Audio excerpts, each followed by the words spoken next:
The sound of shattering crystal didn't stop the jazz band at the Crimson Veil, but the sudden, terrifying silence from Table 1 certainly did. Everyone in New York's underworld knew that spilling wine on Marcus Ashford was a death sentence. He didn't just run the city. He owned the shadows where monsters wearing Italian suits traded human lives like stocks on the exchange floor. When the trembling waitress dropped the tray, Marcus sneered, dismissing her in a language no one else was supposed to understand. He thought she was invisible. He was wrong. She didn't beg. She didn't cry. She straightened her spine, looked him dead in the eye, and uttered 7 words in flawless, icy Russian that turned the predator into prey. By the end of tonight, Isabel Quinn will shatter a $200 million conspiracy, save the most dangerous man in Manhattan from assassination, and reveal her true identity before becoming queen of a criminal empire. But to understand how a waitress earning $11.50 an hour plus tips could dismantle 7 years of carefully constructed lies, you need to know what happened 6 hours before she stood over a bleeding brother with a gun in her hand and vengeance in her heart. Meet Isabel, 26 years old, works at the most exclusive restaurant in Manhattan where senators dine with arms dealers and judges toast with money launderers. But this isn't about money. 7 years ago, her father, Garrett Thorne, head of security for the Ashford crime family, died in what police called an accident. Newspapers called it tragedy. Isabel knows the truth. Murder, orchestrated by someone everyone believes died in the same explosion. Tonight, after 2,557 days of training, planning, and surviving alone, Elena Thorne will expose the killer. Justice will win, or she'll die with the secret. There is no third option. The Crimson Veil restaurant squatted like a jewel box on Manhattan's Upper East Side, its baccarat crystal chandeliers casting warm gold across tables draped in Irish linen so white it hurt to look at directly under the lights. The air held steady at 68 degrees, not too cold for men in $15,000 suits, not too warm for clear heads during negotiations where a single wrong word meant bodies in the Hudson by dawn. White truffles harvested from Appalachian mountains mingled with Tom Ford cologne and the metallic tang of fear that never quite disappeared no matter how much money changed hands. Fletcher, the blind pianist in the corner, played Coltrane with fingers that never missed a note, paid $500 nightly to perform, and remember nothing. 30 guests occupied 15 tables, 0 witnesses to anything that mattered. This wasn't a restaurant. This was neutral ground, a demilitarized zone where predators in Armani exchanged cocaine routes like Wall Street traders flipping tech stocks. Isabel Quinn moved between tables like smoke, tray balanced on fingertips, eyes cast downward in the universal language of service workers who'd learned that invisibility meant survival. She'd perfected the art during 7 years of running, hiding, becoming someone else. In a city of 8 million souls, the best camouflage wasn't a disguise. It was being so utterly forgettable that even security cameras seemed to skip over your face. But tonight was different. The micro earpiece buried in her left ear canal crackled with static before a male voice cut through. Target confirmed. Ashford at table 1. Stand by. Her hand brushed her neck in acknowledgement. 2 taps. Message received. She cataloged the room with the efficiency of someone trained to spot threats in crowds. Table 1 belonged to Marcus Ashford himself, the apex predator, the man who owned the Crimson Veil along with 40 other Manhattan establishments that formed the public face of a $400 million empire built on arms trafficking, money laundering, and protection rackets stretching from New York to Detroit, Chicago, Miami. Legitimate business on the surface, blood money underneath. Table 3 hosted Oleg Volkov, Russian arms dealer whose import business specialized in machinery, decommissioned Detroit factory equipment that arrived as gun components, reassembled and sold to the highest bidder. Gold teeth flashed when he smiled. Dead eyes betrayed the smile as performance. Table 7 seated Senator Harold Bradford, Connecticut family man with a wife and 3 children who believed daddy funded campaigns through real estate investments. The truth involved cartel money laundered through Ashford's network, votes sold to whoever paid premium rates. At Table 12, Judge Ellen Morrison sipped Chardonnay purchased with the $50,000 deposited monthly into her account. Cases dismissed. Evidence lost. The corrupt system personified in a woman who wore pearls and smiled at cameras during charity galas. Isabel's hands didn't tremble when she poured water for the judge. Muscle memory from 10,000 practice runs. Her wrist ached. Old injury from 7 years ago, the night everything shattered. Motorcycle crash fleeing the scene after witnessing murder. Collarbone fractured. Wrist broken in 3 places. Healed wrong because she couldn't risk hospital questions. Rain outside always made the joints throb. Barometric pressure dropping. Bones remembering trauma. The front doors opened at 10:48. Cold October air gusted through, carrying rain mist that made the pianist miss a single note before recovering seamlessly. Every head in the restaurant turned toward the entrance. Marcus Ashford didn't walk into rooms. He conquered them. 6'3" in a charcoal Brioni 3-piece suit that cost more than most people earned in months, tailored in a Savile Row cut but manufactured in Connecticut because Marcus Ashford bought American when it served his interests. Not handsome in the conventional sense, handsome the way cliff edges are breathtaking, sharp and promising fatal consequences if you lean too close. Black hair slicked back, gleaming with rain droplets that caught chandelier light, jaw carved from angles that could cut glass, high cheekbones inherited from a Russian grandmother, pale skin testament to Irish-English ancestry, gray eyes the color of gunmetal. A thin scar bisected his right eyebrow, souvenir from the 2021 territory war with Albanian mob. Legend said he'd taken a knife meant for his second-in-command, bled out in the back of a town car, survived through sheer fury and refused to die before settling the score. The Albanians no longer operated in Manhattan. Nobody asked what happened to their leadership. When Marcus settled into Table 1, the entire room adjusted. Piano music softened. Conversations dropped in volume. Silverware clinked quieter against china.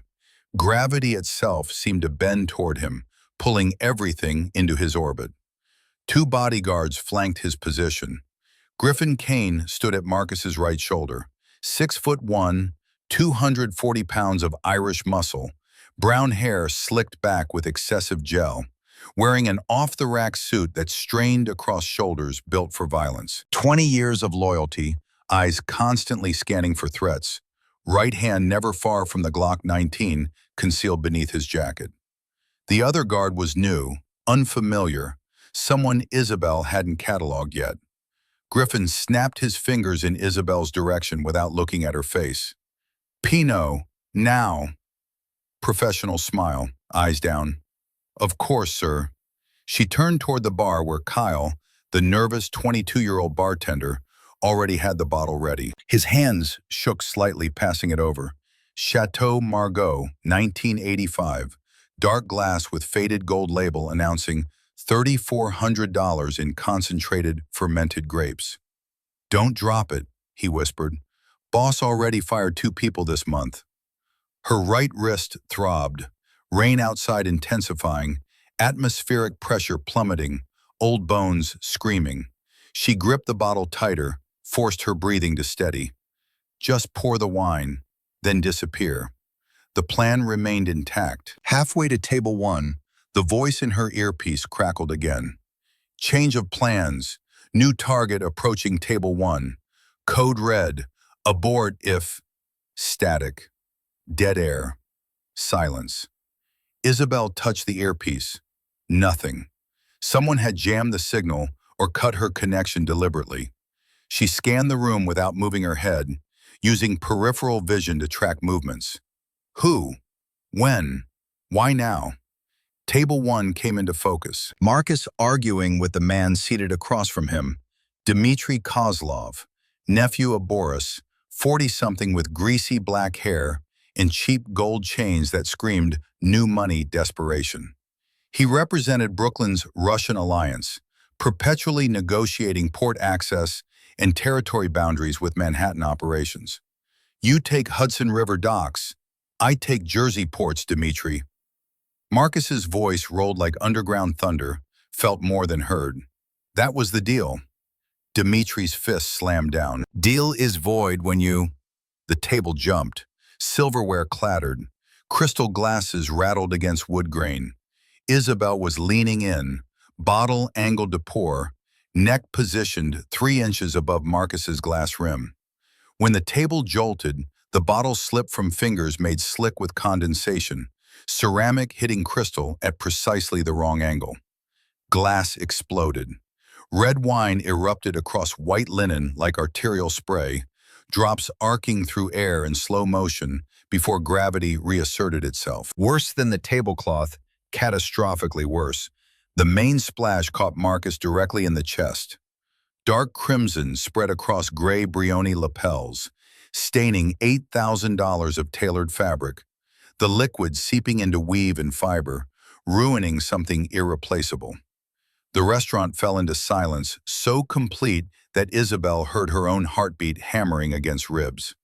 Forks froze mid-journey to mouths. Fletcher's hands hovered over piano keys without touching them. Senator Bradford's whiskey glass stopped halfway to his lips. Judge Morrison's eyes widened behind designer frames. 30 pairs of eyes, 0 sound, just breathing and the faint background hum of ventilation systems. Isabel stepped backward, empty bottle clutched in white-knuckled hands. I'm so sorry, sir. I'll get a towel.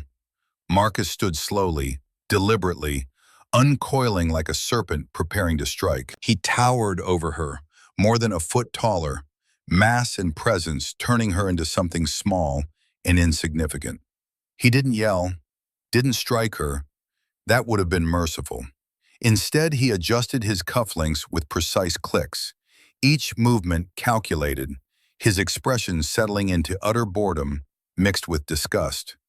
Like she was an insect he'd already mentally crushed underfoot. He turned to Griffin, dismissing Isabel completely, speaking rapid, low-toned Russian, the language he reserved for moments when candor mattered more than diplomacy, when Americans in the room didn't need to understand the specific words, only the tone that promised consequences. Everyone assumed the waitress didn't speak Russian. Everyone was catastrophically wrong. His words cut through the air like surgical blades. «Выбрось эту дрянь с моих глаз. Она пахнет дешевым мылом и провалом. Скажи менеджеру уволить ее, пока я не вырезал ей язык и не скормил ее крысам в подвале. Throw this trash out of my sight. She smells like cheap soap and failure. Tell the manager to fire her before I cut out her tongue and feed it to the rats in the basement. Griffin's laugh barked cruel and sharp. Consider it done, boss. Around the room, reactions bloomed like disease spreading through a population. Melissa, the 28-year-old single mother who'd worked here 4 years, backed away with eyes carefully averted, wanting no association with Isabel's catastrophic mistake. In this world, collateral damage was real.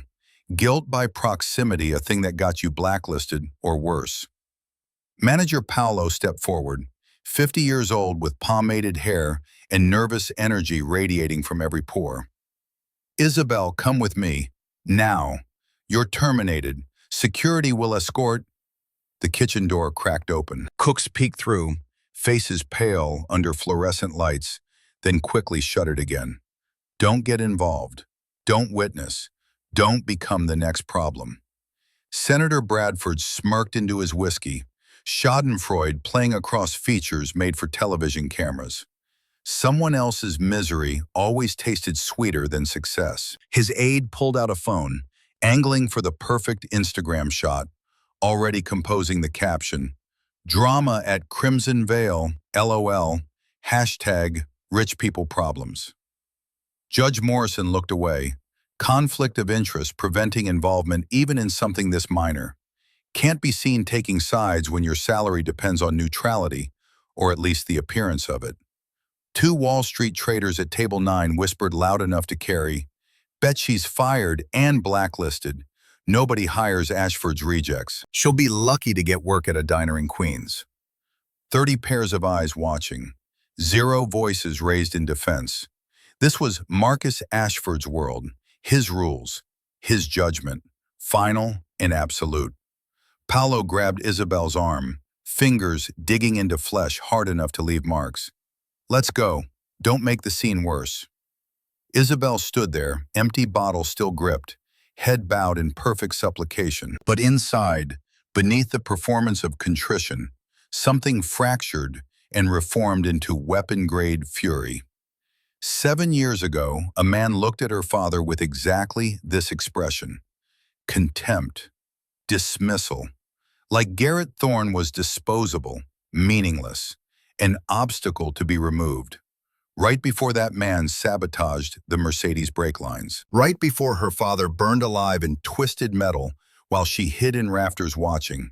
19 years old and too terrified to scream, only able to run afterward, to survive, to spend 2,557 days transforming herself into something dangerous. She wasn't that frightened teenager anymore. She was Elena Thorne, trained weapon, patient hunter, and she did not fear monsters. She had become one specifically designed to kill them. Her hands stopped trembling, shoulders pulled back, vertebrae straightening until the slouch of exhausted service worker vanished entirely, replaced by the rigid spine of someone trained in combat, surveillance, assassination. Eyes lifted from the floor, first time all evening making direct contact with Marcus Ashford's face. Room temperature seemed to drop 5 degrees. Fletcher's hands remained frozen above piano keys. Senator Bradford forgot about his whiskey. Griffin noticed first. "Boss, she—" Marcus raised one hand. Griffin's mouth snapped shut. Marcus tilted his head, studying Isabel like she was a specimen under laboratory glass, something that had inexplicably deviated from expected behavior. "You have something to say, Miss Quinn?" The room leaned forward collectively, 30 people holding breath, waiting for the inevitable collapse. The begging, the tears. Standard script for someone whose life was about to be destroyed. Isabel drew breath. Then she spoke. The words emerged in Russian, not the clumsy American accented Russian of someone who'd taken college courses or studied from apps. Native fluency. Brighton Beach Russian specifically, the dialect spoken by third-generation Bratva families and high-level émigrés from Moscow and St. Petersburg who'd settled in Brooklyn, bringing their language, customs, and very specific cultural markers that couldn't be faked or learned from books. Вы не очень внимательны для человека с ценой на голове, Mr. Ashford.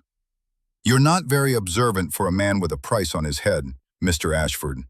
Her accent was flawless, phonetics perfect, grammar sophisticated, idiom usage that could only come from years of immersion, from sleeping and breathing and thinking in Russian until it became second nature, indistinguishable from native speakers. The room detonated. Table 3, Oleg Volkov choked on vodka, liquid spraying across tablecloth. Table 7. Senator Bradford's mouth fell open, whiskey glass slipping from nerveless fingers. Dmitry Kozlov's grin evaporated like water on hot pavement. Griffin's hand moved toward concealed weapon before freezing, awaiting orders that hadn't come yet. Marcus Ashford stopped moving entirely. His hand hung suspended, mid-reach toward a napkin, body locked in position like someone had pressed pause on a video recording. For the first time in a decade of ruling Manhattan's underworld with iron fist and calculated brutality, he looked genuinely stunned.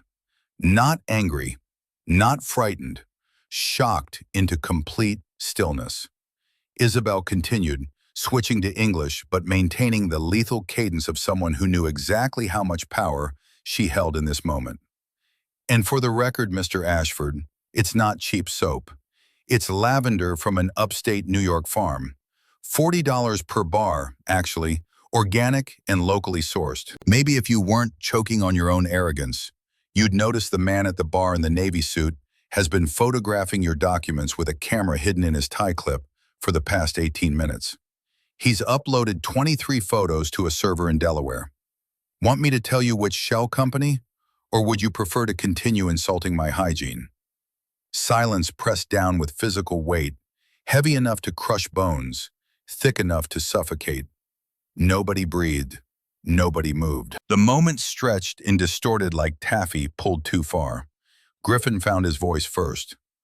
Boss, how did she? Marcus's hand rose again. Absolute silence returned.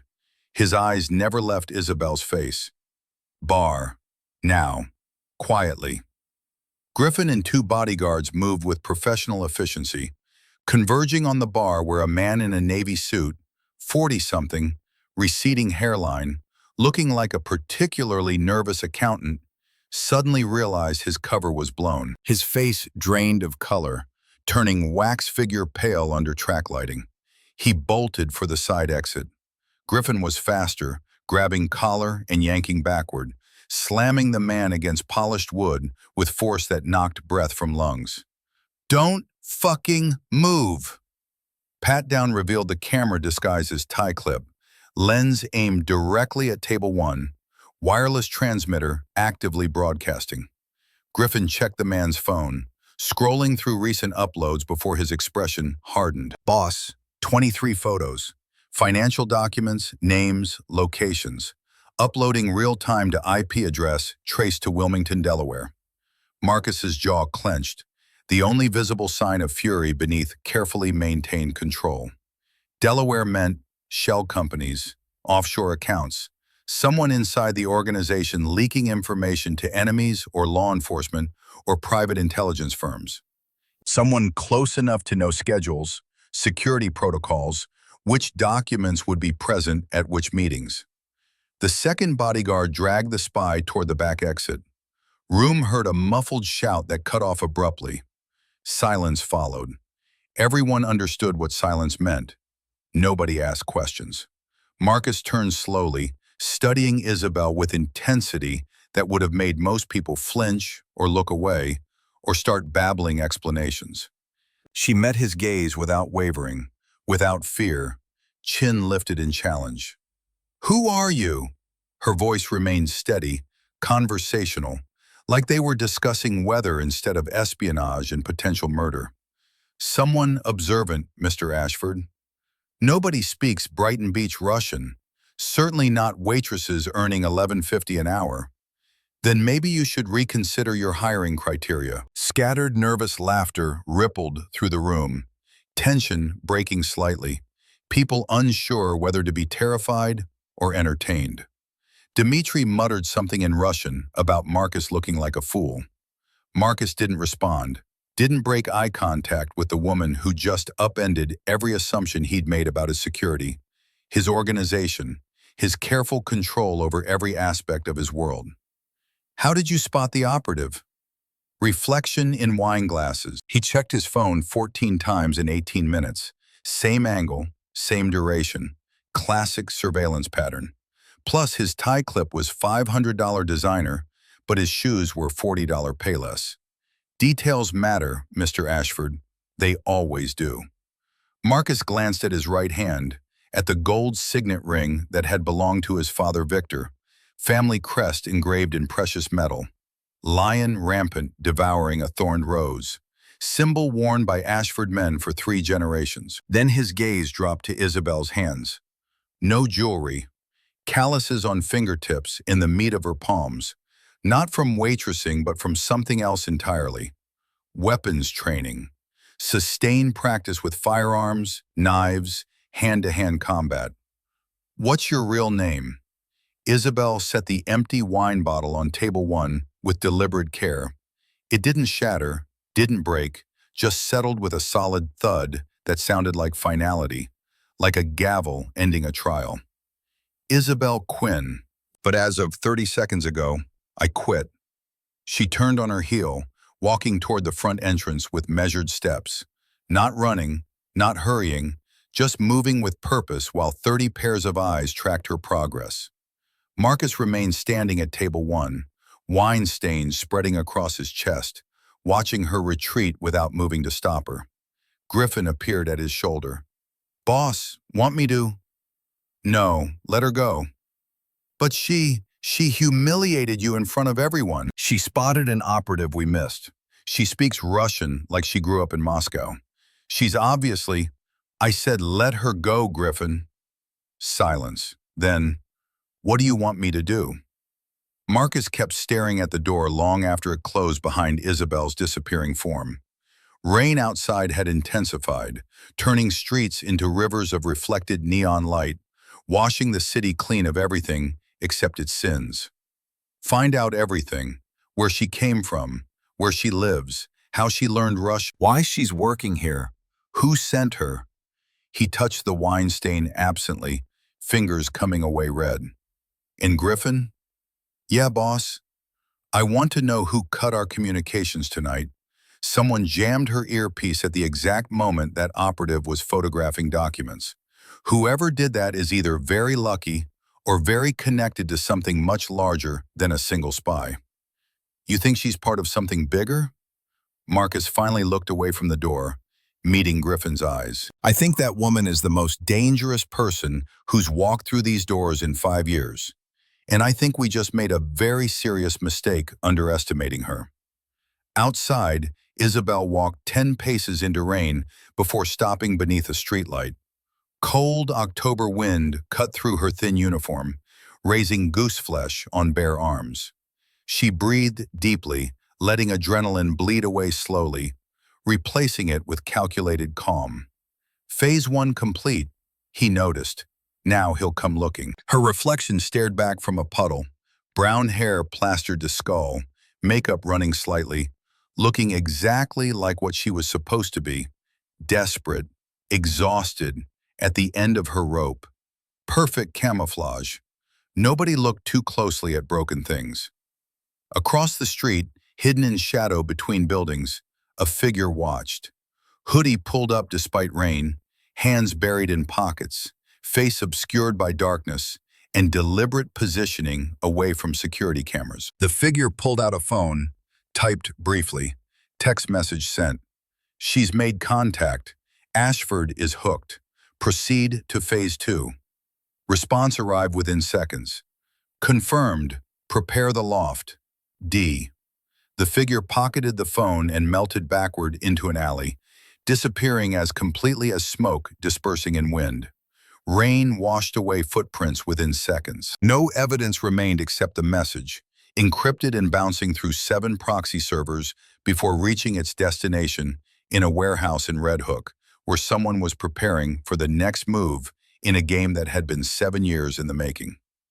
Inside the Crimson Veil, Marcus Ashford sat back down, ignoring protests from Griffin about the wine stain, about dry cleaning, about the ruined suit that cost more than most people earned in a month. He stared at the door, replaying the confrontation in his head, analyzing every word, every gesture, every micro-expression that had crossed Isabel Quinn's face.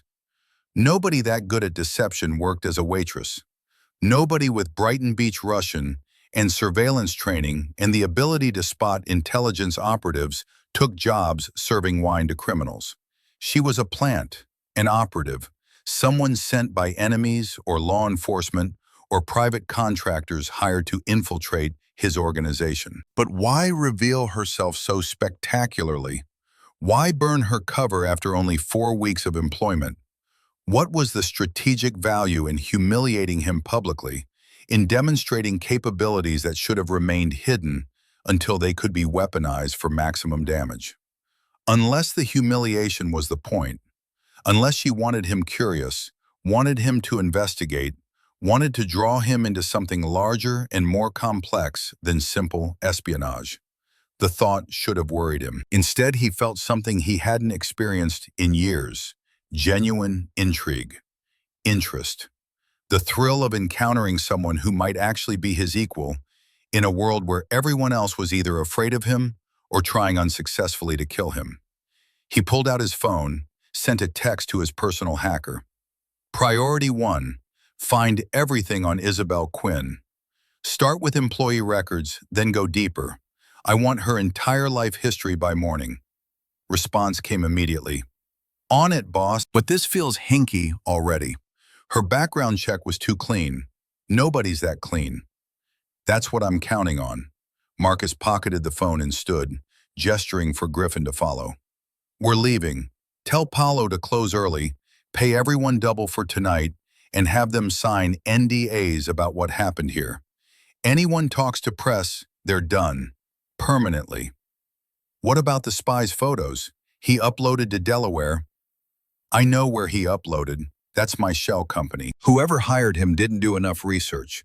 We'll track the downloads, find out who's on the other end, deal with them appropriately. Marcus headed toward the private exit that led to underground parking. But first, I want to know who Isabel Quinn really is. Because that woman just saved my life by spotting that operative, and I need to understand why. Griffin followed, mind clearly racing through implications. You think she's working for someone? I think she's working for herself, which makes her infinitely more dangerous than any organization could ever be. The Escalade waited in heated underground parking, bulletproof glass and reinforced armor making it look like standard luxury SUV from outside, while being capable of withstanding assault rifle fire and small explosives. Marcus slid into the back seat, laptop already open on his knees, fingers flying across keyboard while Griffin took the front passenger position and the driver pulled out into Manhattan traffic. 30 minutes later, they sat idling 2 blocks from a meat-packing district address, an old industrial building with red brick crumbling under decades of weather damage, graffiti covering the lower floors, windows boarded or broken. The kind of place that gentrification hadn't reached yet, where artists and squatters and people who needed to disappear could find cheap space and 0 questions.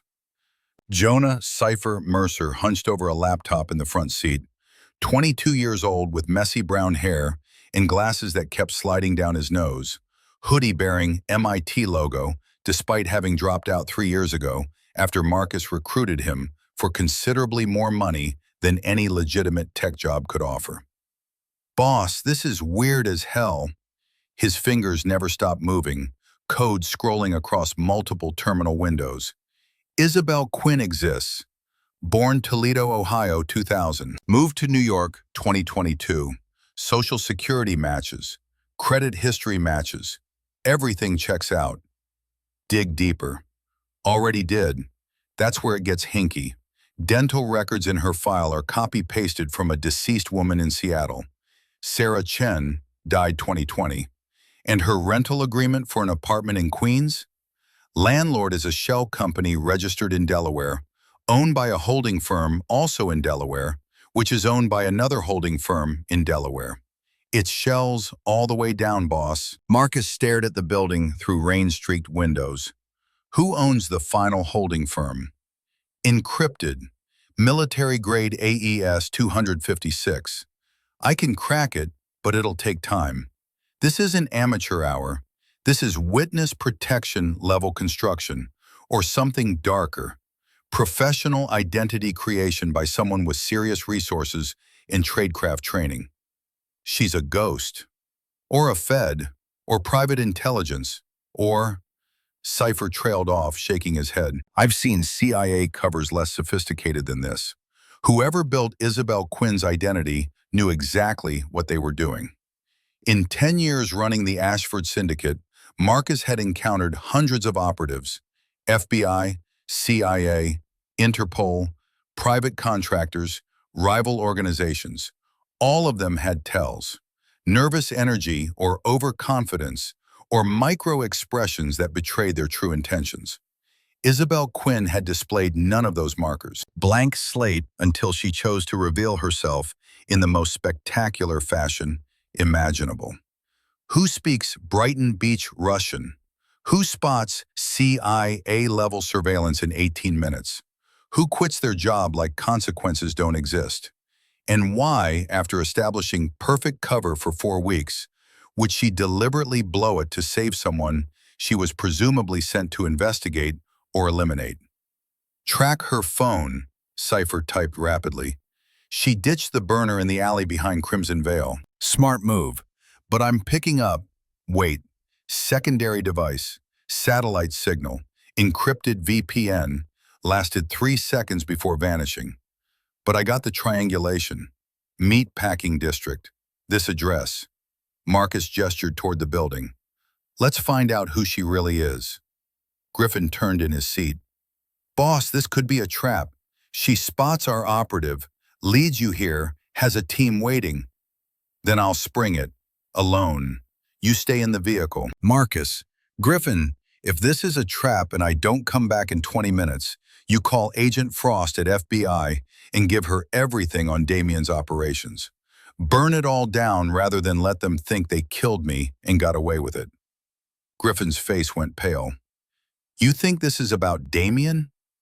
I think someone just demonstrated knowledge of operations that only a handful of people should have access to. And one of those people has been dead for 7 years. So yes, this might be about Damien, which is why I'm going in alone. If it's him, this is family business. Marcus exited the vehicle before Griffin could protest further. Glock 19 secured in shoulder holster, knife in boot, moving through rain with practiced silence despite his size.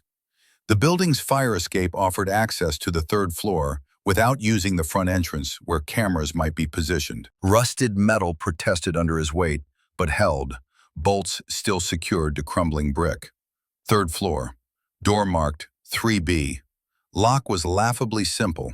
Tension wire across the doorframe suggested amateur trap, easily disarmed. He picked the lock in 8 seconds flat, pushed the door open with gun drawn, scanning for threats in the sparse interior.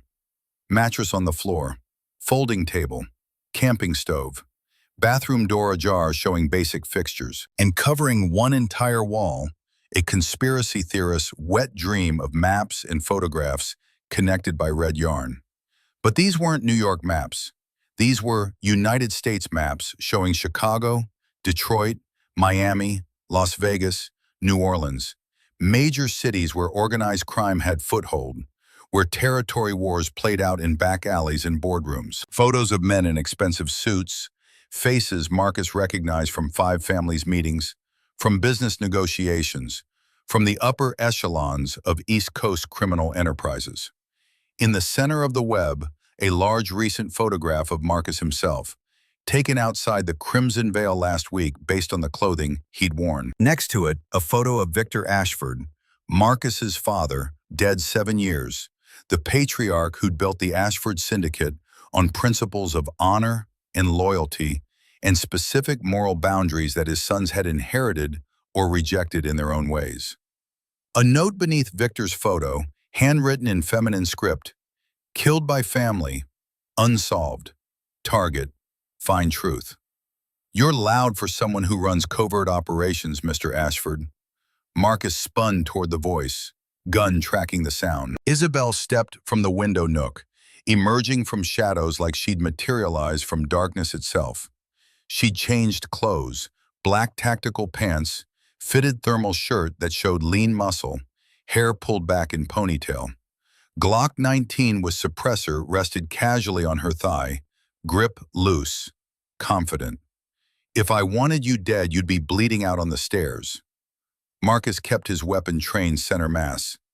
And if I wanted you dead, I'd have burned this building with you inside. Her smile was cold, humorless, the expression of someone who'd stopped believing in warmth years ago. Then I guess we both want something else. He lowered his gun fractionally. What do you want? She gestured at the wall, at the maps and photos and connecting lines that represented 7 years of obsessive investigation. Same thing you do. Truth about who killed Victor Ashford. Marcus approached the wall covered in evidence, each step deliberate, guns still held ready but pointed at the floor. The photographs weren't random. They formed a hierarchy, connections traced in red yarn that mapped power structures, money flows, territorial boundaries. Names he recognized intimately. Blackwell, his corporate lawyer of 8 years. Griffin, standing at his shoulder for over a decade.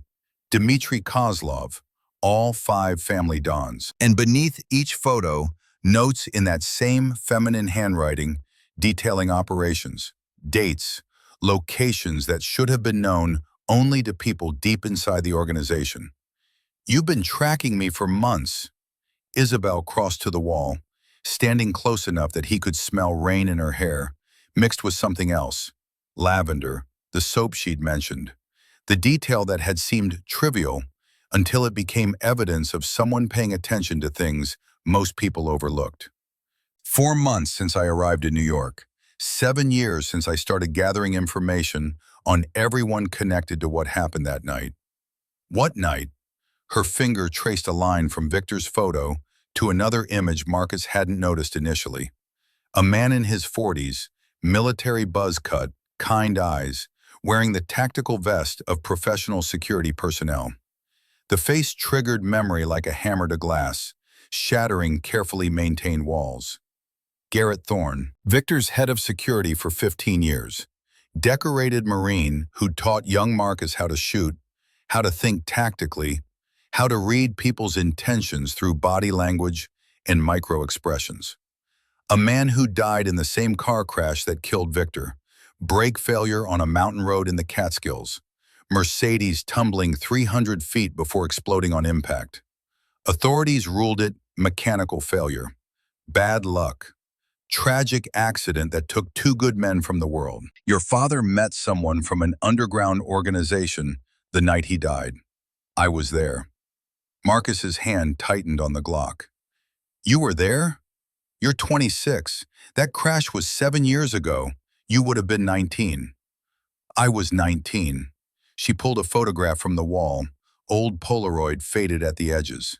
A girl maybe 12 years old with auburn hair and braids, standing next to the man from the security photo, both smiling at whoever held the camera. Garrett Thorne, my father, your father's most loyal man. They died together in that Mercedes, except it wasn't an accident. The photograph landed in Marcus's hand, edges worn from being handled repeatedly over the years. Memory flooded through barriers he'd constructed. Garrett teaching him to field strip a pistol at age 14, making him practice until he could do it blindfolded. Garrett standing post outside Victor's office during sensitive meetings, presence alone enough to deter most threats. And the girl, quiet kid with red hair who'd watched training sessions from warehouse rafters, absorbing techniques through observation, learning by osmosis what most people needed years of instruction to grasp. Elena Thorne. Most people called me that. Tonight I'm Isabel Quinn. Tomorrow I'll be whoever I need to be to finish what I started. Marcus set the photo on the folding table with care that surprised him, treating the memory with reverence it deserved. We searched for you. After the crash, found remains burned beyond recognition, dental records matched to a female approximately your age. You found exactly what I wanted you to find. Homeless woman, similar build, dental records swapped through a morgue contact. I paid $3,000 for access. Elena's voice remained clinical, detached, like she was describing someone else's trauma instead of her own survival. I had to disappear because the person who killed our fathers wasn't a stranger. It was someone close enough to know their schedules, their routes, their security protocols. She walked to the opposite wall, yanking down a tarp Marcus hadn't noticed, revealing a whiteboard covered in timeline, evidence photos, handwritten notes that filled every inch of available space. In the center, a photograph of a young man, maybe 23, same bone structure as Marcus, but younger, harder, with eyes that held ambition sharp enough to cut. Your brother, Damian Ashford. The name hit like physical impact, forcing air from lungs, making the room tilt slightly before equilibrium reasserted itself. Marcus heard himself laugh, harsh sound devoid of humor. Damian died in that crash. I identified the body myself. You identified burned corpse with Damian's signet ring on the finger. Easy to fake when the medical examiner is on someone's payroll. Autopsy report has 14 inconsistencies.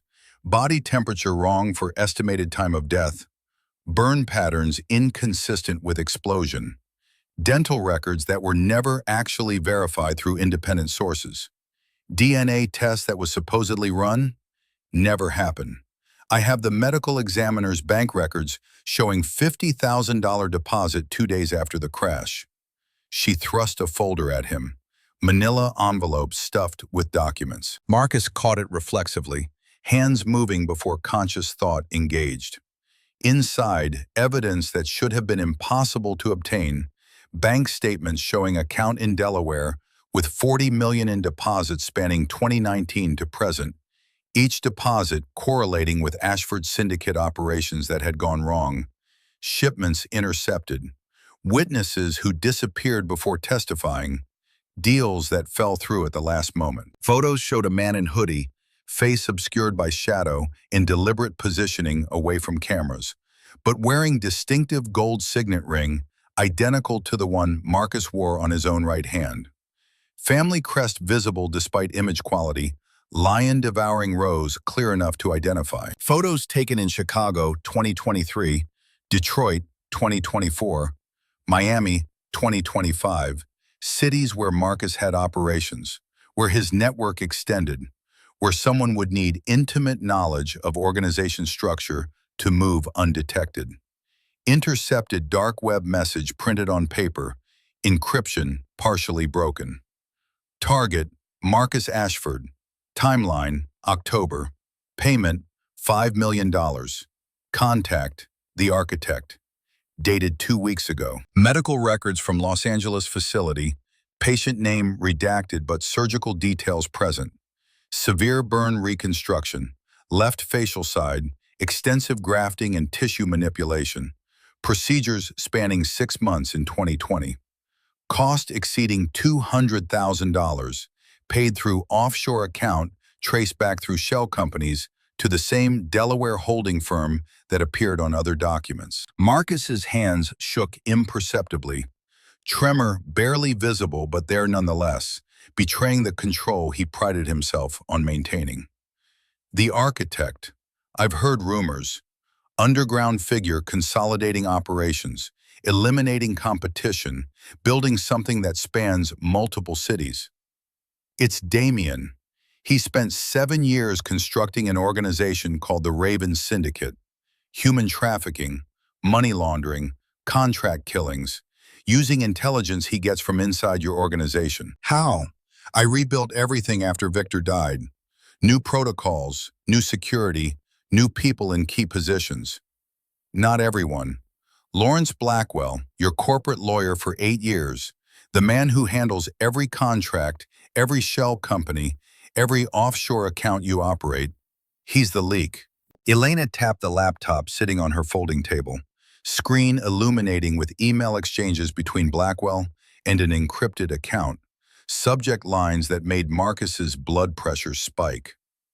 Ashford's shipment routes, witness protection locations, account access codes, months of correspondence, years of betrayal, documented in digital footprints that someone with significant technical skill had painstakingly traced and preserved.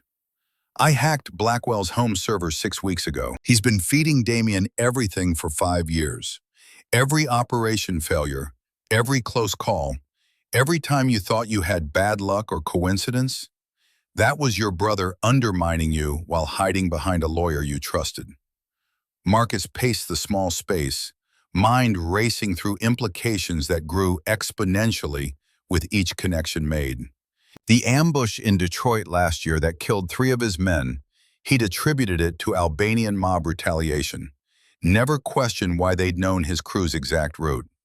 The warehouse fire in Chicago that destroyed $2 million of inventory, investigators blamed electrical failure, arson never proven despite suspicious circumstances. The witness who disappeared the night before grand jury testimony, vanishing so completely that even Marcus's extensive network couldn't find traces. All of it, every setback, every loss, every moment when he'd thought fortune had turned against him. Sabotage from within, orchestrated by someone who should have been dead, someone he'd mourned, someone whose grave he'd visited every year on the anniversary of the crash. His fist connected with brick wall before conscious decision registered, pain exploding through knuckles, skin splitting, blood mixing with old mortar dust. The rage came from somewhere primal, from a place that predated civilization, pure fury at betrayal that transcended ordinary anger and became something that could burn cities if given fuel and oxygen. Why? Why would Damien? His voice cracked, composure fragmenting. He was my brother. Elena's expression softened fractionally, first hint of empathy breaking through the professional mask she maintained. Because he was always second. To you, to Victor's pride, to everything that mattered. Some men can't survive in shadows, Mr. Ashford. They either step into light or they burn the world down trying. The words settled like ash, coating everything, making it hard to breathe properly. Marcus examined his bleeding knuckles, watching crimson well up and drip onto concrete floor, each drop a small sacrifice to gods of violence and vengeance. 7 years believing his brother was dead.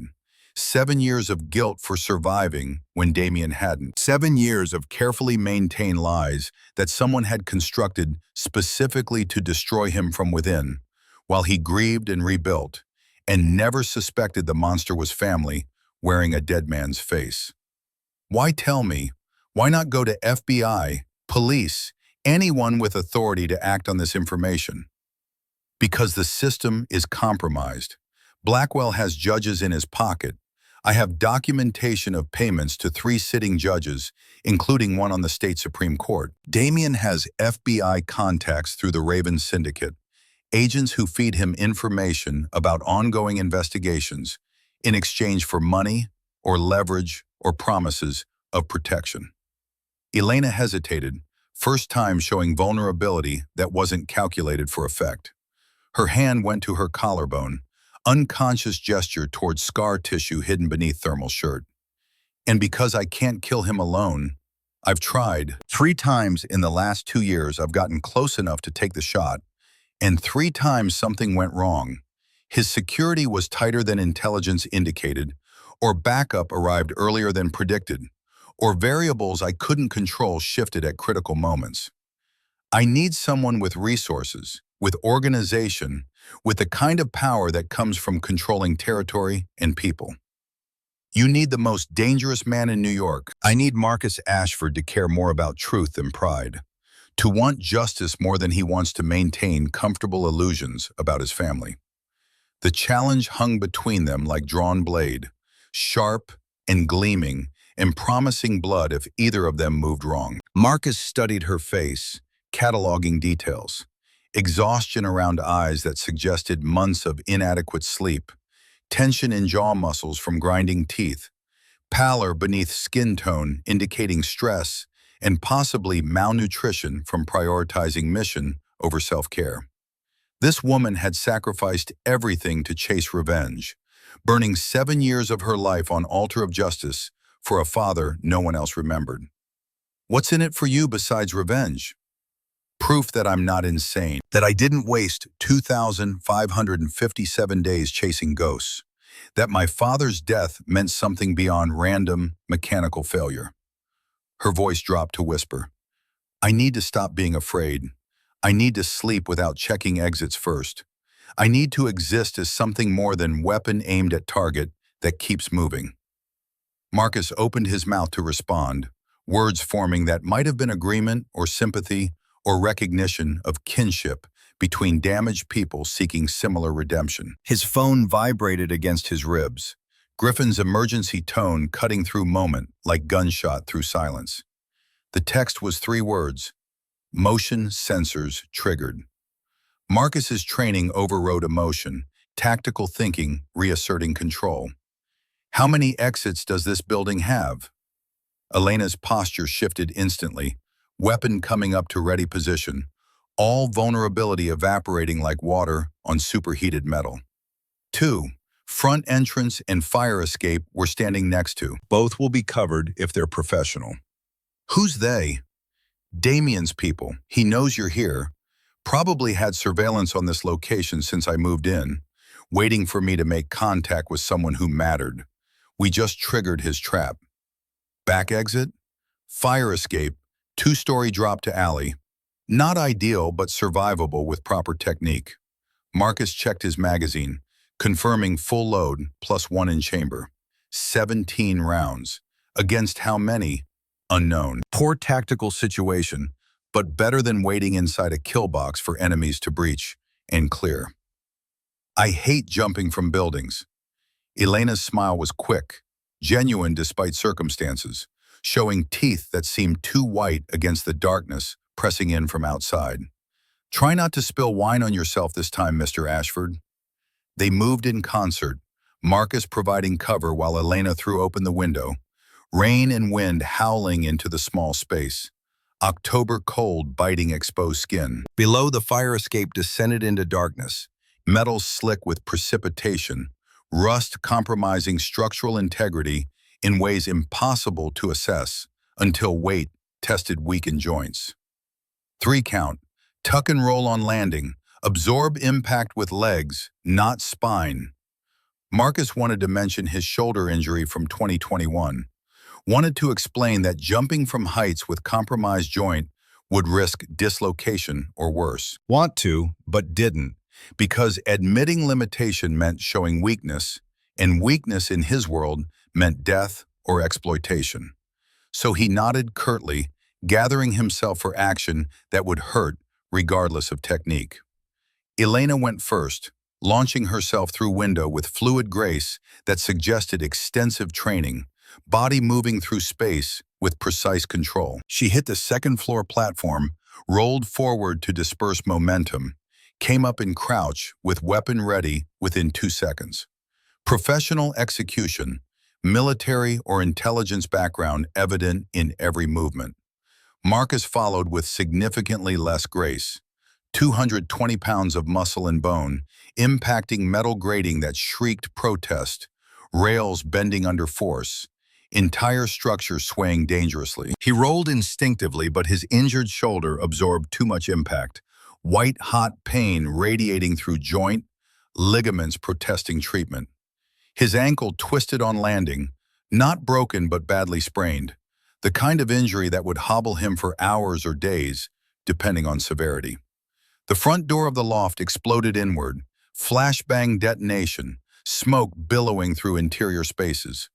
Move! Elena grabbed his arm, hauling him upright, both of them launching off the second-floor platform toward the ground 20 feet below. Dumpster filled with cardboard boxes cushioned the landing enough to prevent broken bones. But Marcus's ankle gave way completely, pain spiking through his nervous system hard enough to gray his vision temporarily. Elena pulled him upright again, supporting his weight without being asked, instincts recognizing injury and compensating automatically. Behind them, boots thundered on fire escape, pursuing forces moving fast, professional clearance techniques evident in coordinated approach. They ran, Marcus limping heavily, Elena practically dragging him through alley that opened onto Cross Street, where traffic moved oblivious to violence playing out in shadows.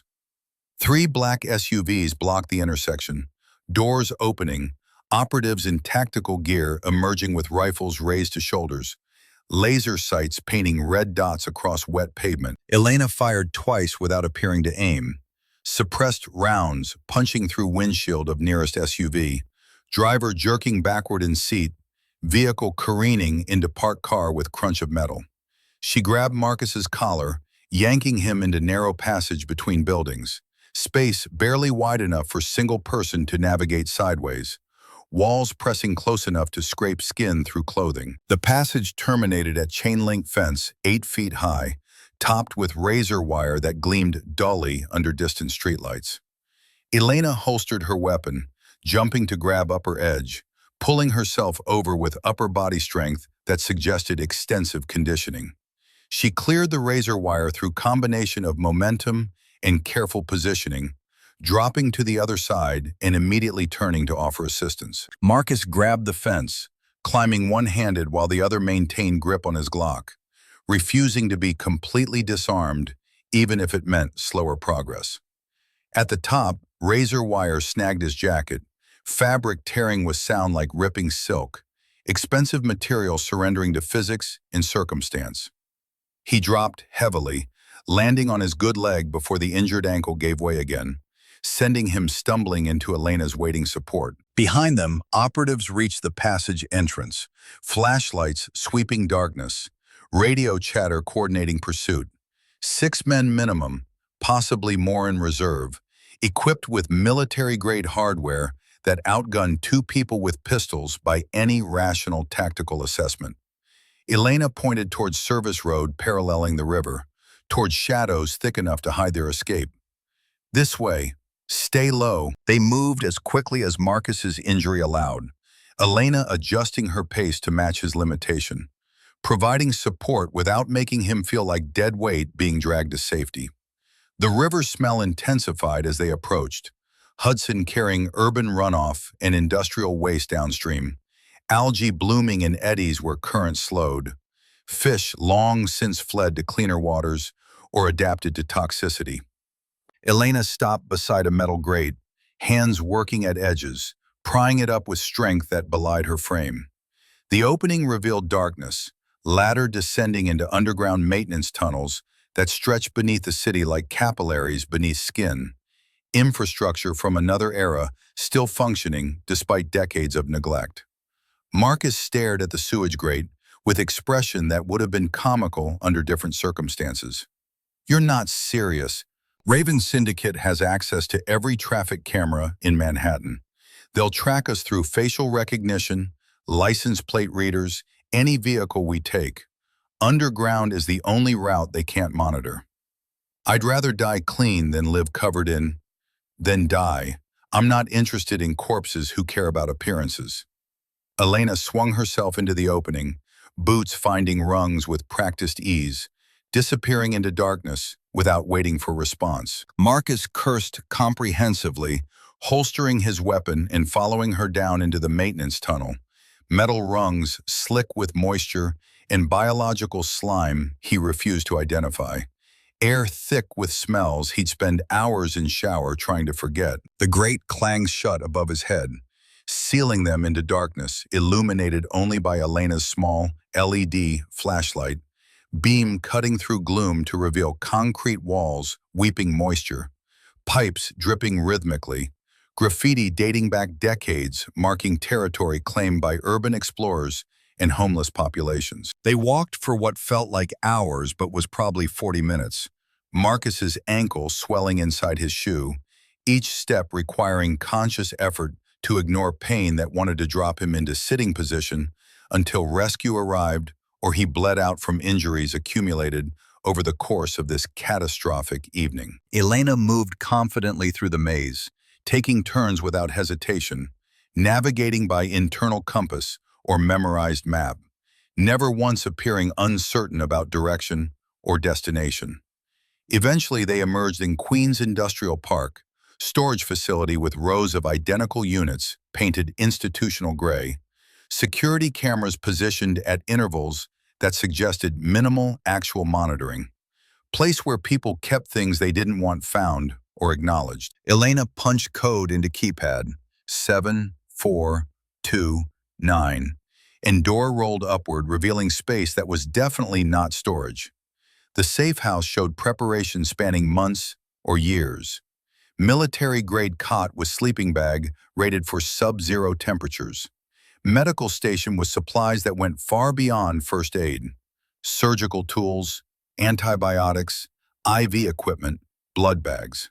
Rack of servers humming quietly, screens displaying data streams Marcus couldn't interpret without closer examination. And covering one wall, weapons. Rifles, handguns, knives, body armor, enough hardware to outfit small squad for extended operation. "Welcome to my home for the past 4 months." Elena's voice held no pride, just statement of fact, acknowledgement of choices made and sacrifices accepted in pursuit of goals that consumed everything else. Marcus limped to the cot, sitting heavily, adrenaline crash hitting hard now that immediate danger had passed. His shoulder throbbed, ankle had swollen to the point where he couldn't flex it without shooting pain, and somewhere during the chase he'd acquired cuts and bruises he hadn't noticed in the moment. Blood seeped from his knuckles where he'd punched brick, mixing with dirt and whatever contamination they'd picked up in the tunnels.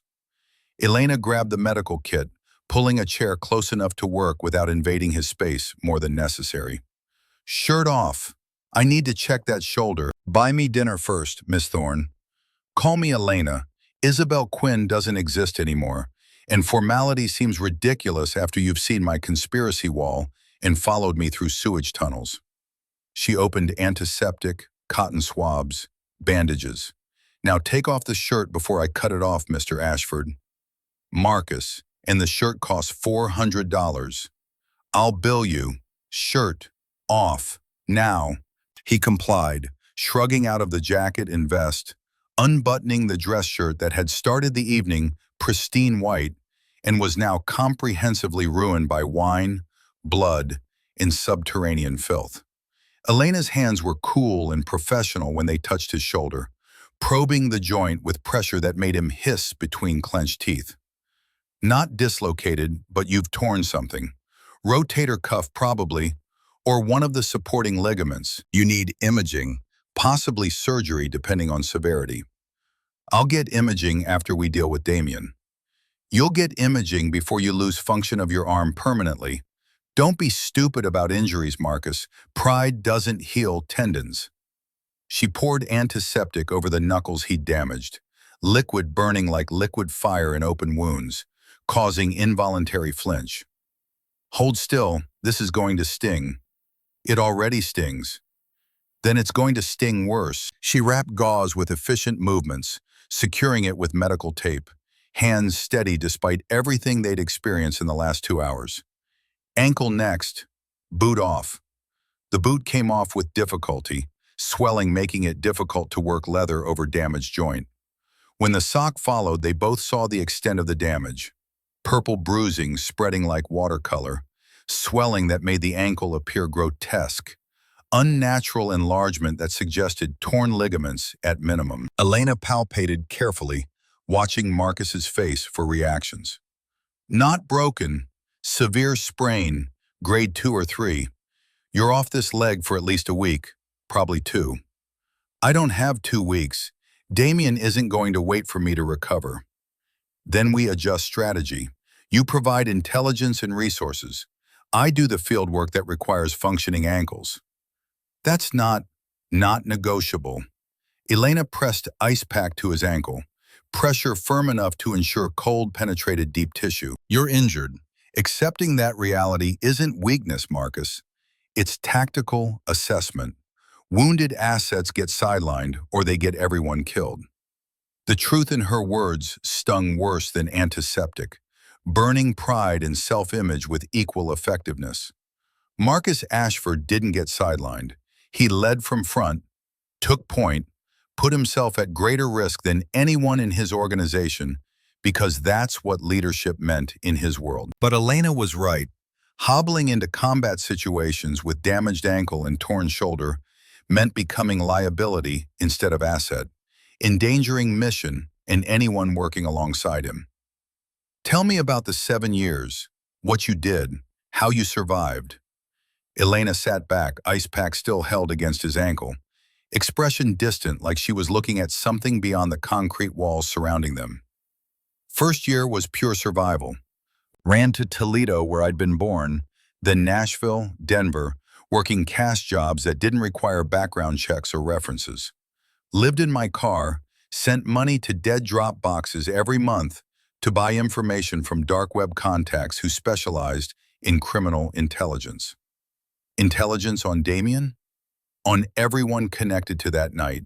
You, Griffin, Blackwell, the 5 families. I needed to understand the complete ecosystem before I could identify weak points, leverage opportunities, ways to insert myself where I could gather evidence without attracting attention. She stared at hands that held medical supplies, fingers calloused and scarred from training that left permanent marks.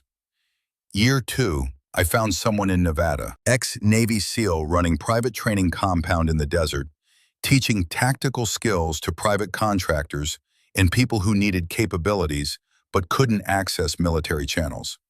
Cost me $30,000 from insurance payout Dad left me. 6 months of training 12 hours daily until I could fight, shoot, survive in hostile environments. Marcus watched her face, seeing past the professional mask to something underneath. Grief that had calcified into purpose. Loss that had transformed into weapon. Trauma weaponized and aimed at target 7 years distant. You were 20, 21. Most people that age are finishing college. I was in college, studying violence, tradecraft, surveillance, learning how to become invisible while moving through world designed to track and catalog everyone. Elena's voice remained steady, but something underneath cracked slightly, foundation weakening under sustained pressure. Year 3 was surveillance technology, online courses, dark web mentors I never met face-to-face. Learned to hack systems, bypass security, create false identities that would survive scrutiny from law enforcement and intelligence agencies. And Russian? Brighton Beach dialect doesn't come from online courses. Years 5 and 6. I rented room in Brooklyn Russian neighborhood, paid tutors who were emigres from Moscow and St. Petersburg, told them I was graduate student studying linguistics for my thesis. Took 18 months of immersion before I could think in Russian instead of translating from English, before the accent became native instead of learned. Marcus heard what she didn't say. 7 years of her life consumed by singular purpose. No relationships beyond transactional exchanges for information or training. No joy or pleasure or anything resembling normal existence. Pure, focused obsession that would burn most people out within months, sustained through will that bordered on pathological. After Dad died, I lost 2 years. His admission came unprompted, reciprocal vulnerability for vulnerability shared. Drank until I couldn't feel anything, fought anyone who looked at me wrong, nearly died 3 times, alcohol poisoning at 27, knife fight at 28, car accident where I wrapped my Mercedes around telephone pole at 80 miles per hour and walked away with concussion. What changed? Griffin. He dragged me to rehab facility, stayed outside for 72 hours refusing to leave until I agreed to 30-day program. When I got out, I had choice. Continue dying slowly or rebuild what Victor created. Marcus gestured at nothing, encompassing the empire he'd constructed from grief and rage and desperate need to prove himself worthy of legacy he'd inherited. I chose rebuilding, expanded operations, increased revenue, became wealthier and more powerful than Victor ever was. But it never felt like success. Felt like building monument on grave, empty achievement that looked impressive from outside, but was hollow underneath. Elena's hand found his without conscious intention, fingers interlacing with his, grip firm and warm despite everything they'd endured. You lost a father. I lost my entire world. We're the same, Marcus. Ghosts trying to avenge ghosts, hoping that justice will somehow make us human again. The moments stretched between them, proximity and shared trauma, creating intimacy that had nothing to do with physical attraction and everything to do with recognition. 2 people shaped by same forge, hammered by same losses, emerging as weapons aimed at enemies they couldn't forgive or forget. Marcus's phone vibrated again, different tone this time. Griffin sending intelligence that couldn't wait for morning. He read the text twice, making sure he understood implications correctly before speaking. Griffin interrogated one of the operatives who chased us. Man says he works for organization called Raven Syndicate, gets orders through encrypted app, paid $50,000 plus operational expenses to eliminate me tonight if you made contact. Damien accelerated timeline. He expected me to approach you eventually, positioned surveillance to catch the moment, planned to kill you before we could coordinate response. There's more. The operative says Damien is hosting gala tomorrow night at the Pinnacle Hotel. Midnight Sun charity ball.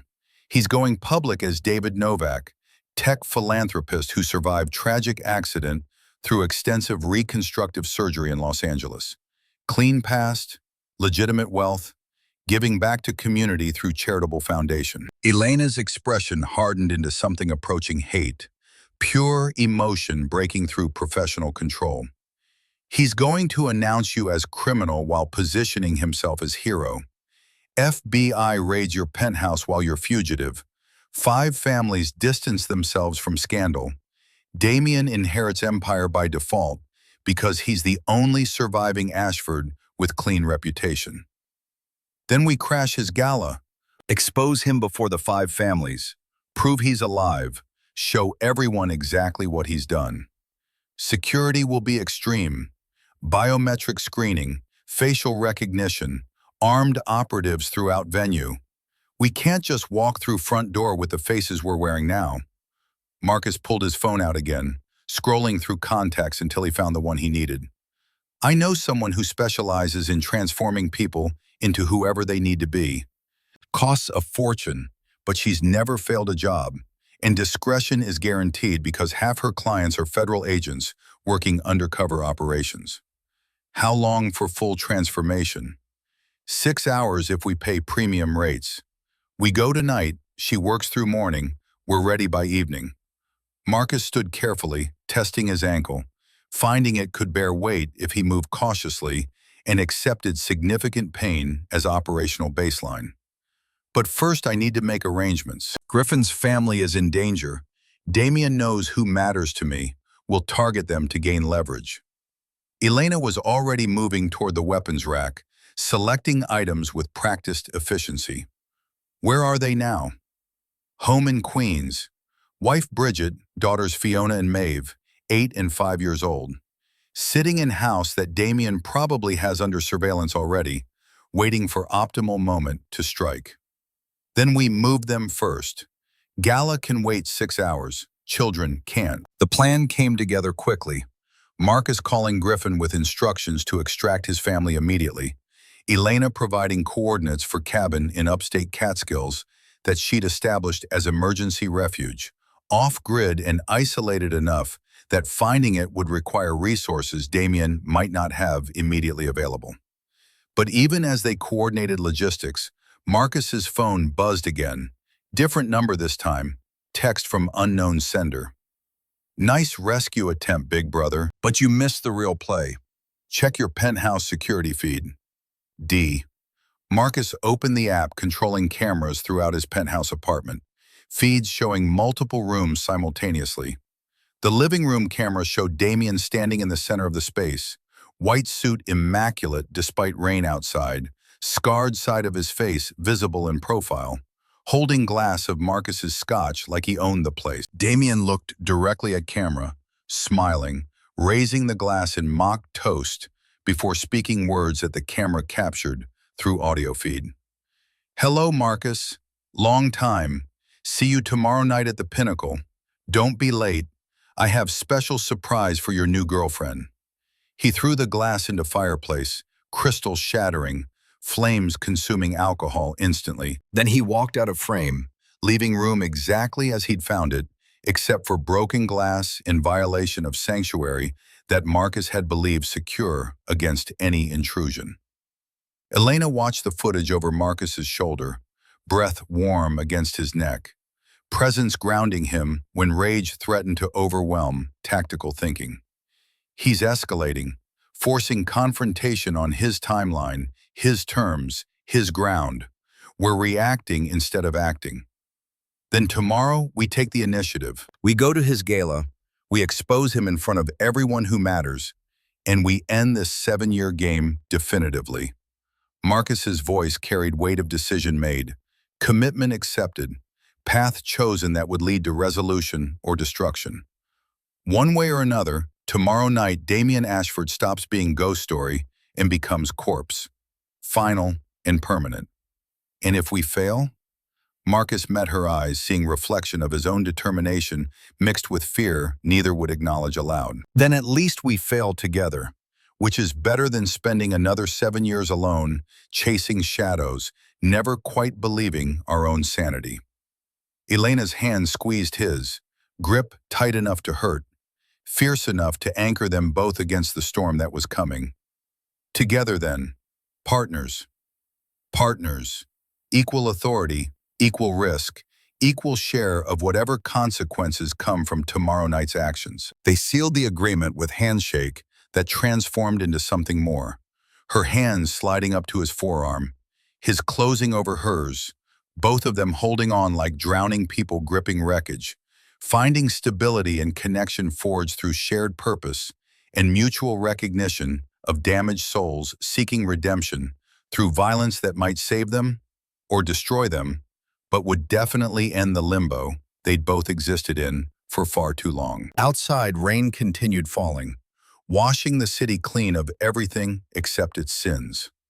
Inside the safe house, two people prepared for war against enemy who wore familiar face, who carried familiar blood, who had to be stopped regardless of cost because some betrayals were too fundamental to forgive, and some ghosts needed to be laid to rest with bullets instead of prayers. Tomorrow would bring reckoning. Tonight brought preparation, partnership, and the first fragile foundation of trust between people who'd forgotten how to believe in anything beyond their own capacity for survival and vengeance. Dawn broke over Manhattan with the kind of gray light that promised nothing except more rain, clouds hanging low enough to scrape rooftops, turning the skyline into something abstract and hostile. Marcus stood at the safe house window, shoulder immobilized in makeshift sling Elena had fashioned from torn bedsheet, ankle wrapped tight enough to restrict movement but allow minimal function. Sleep had been impossible.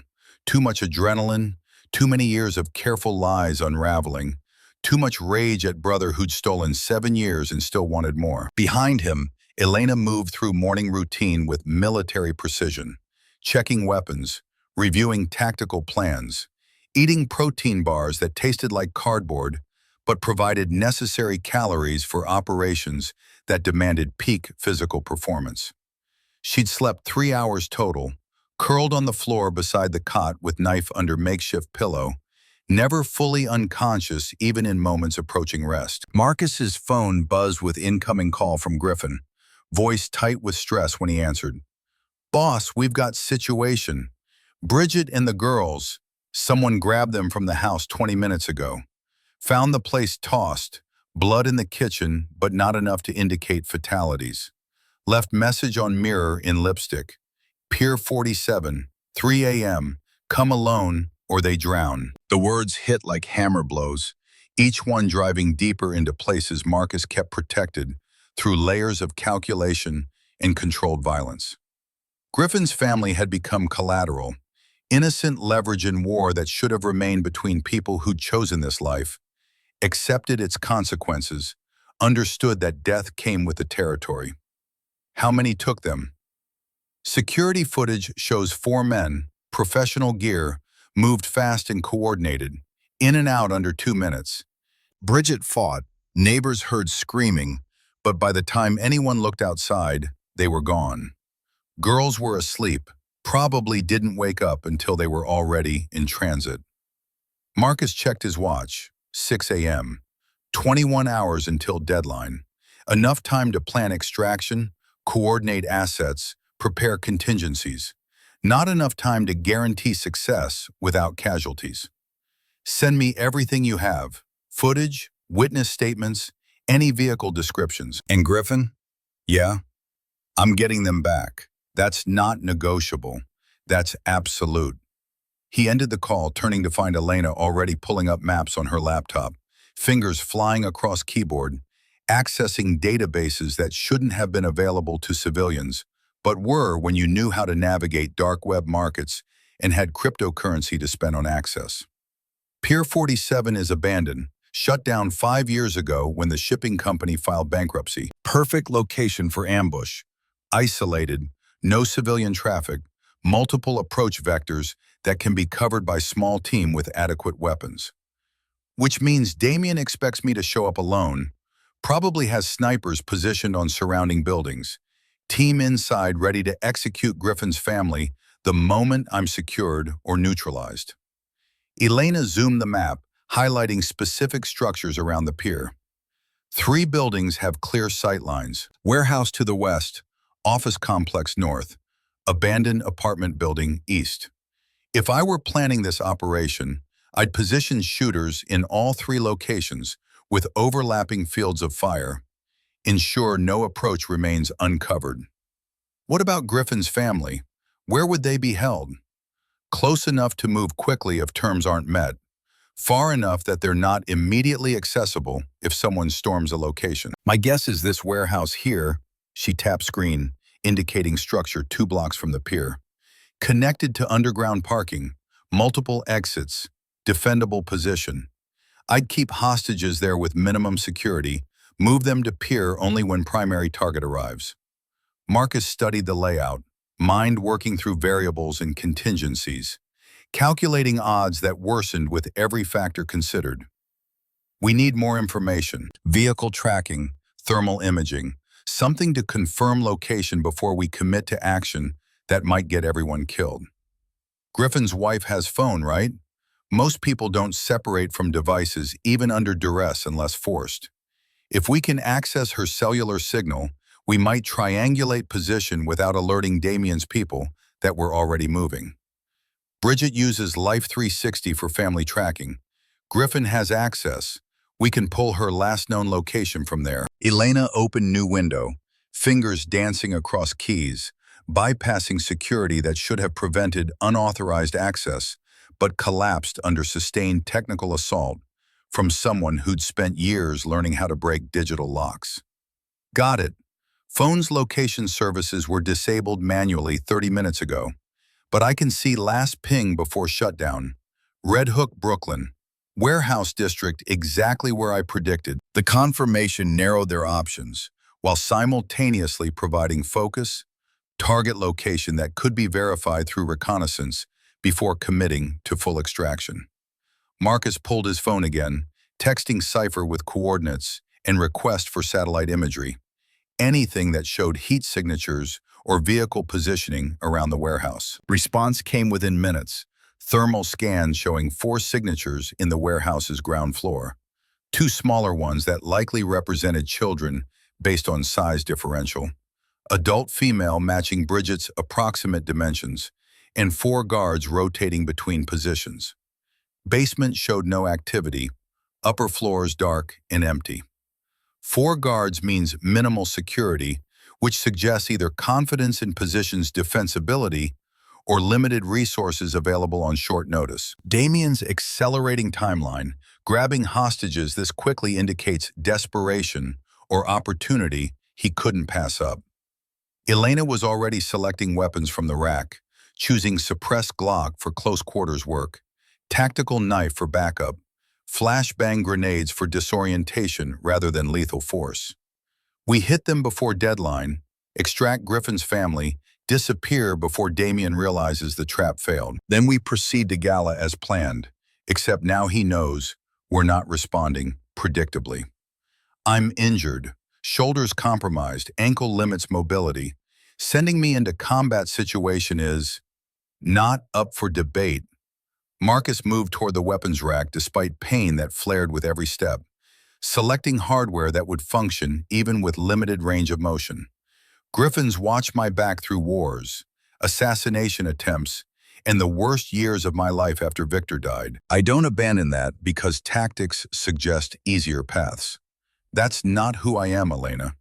She studied him for a moment that stretched, evaluating whether to argue or accept, calculating whether his presence would strengthen mission or create additional liability that might doom everyone. Finally, she nodded once, curt acknowledgement of reality they both understood.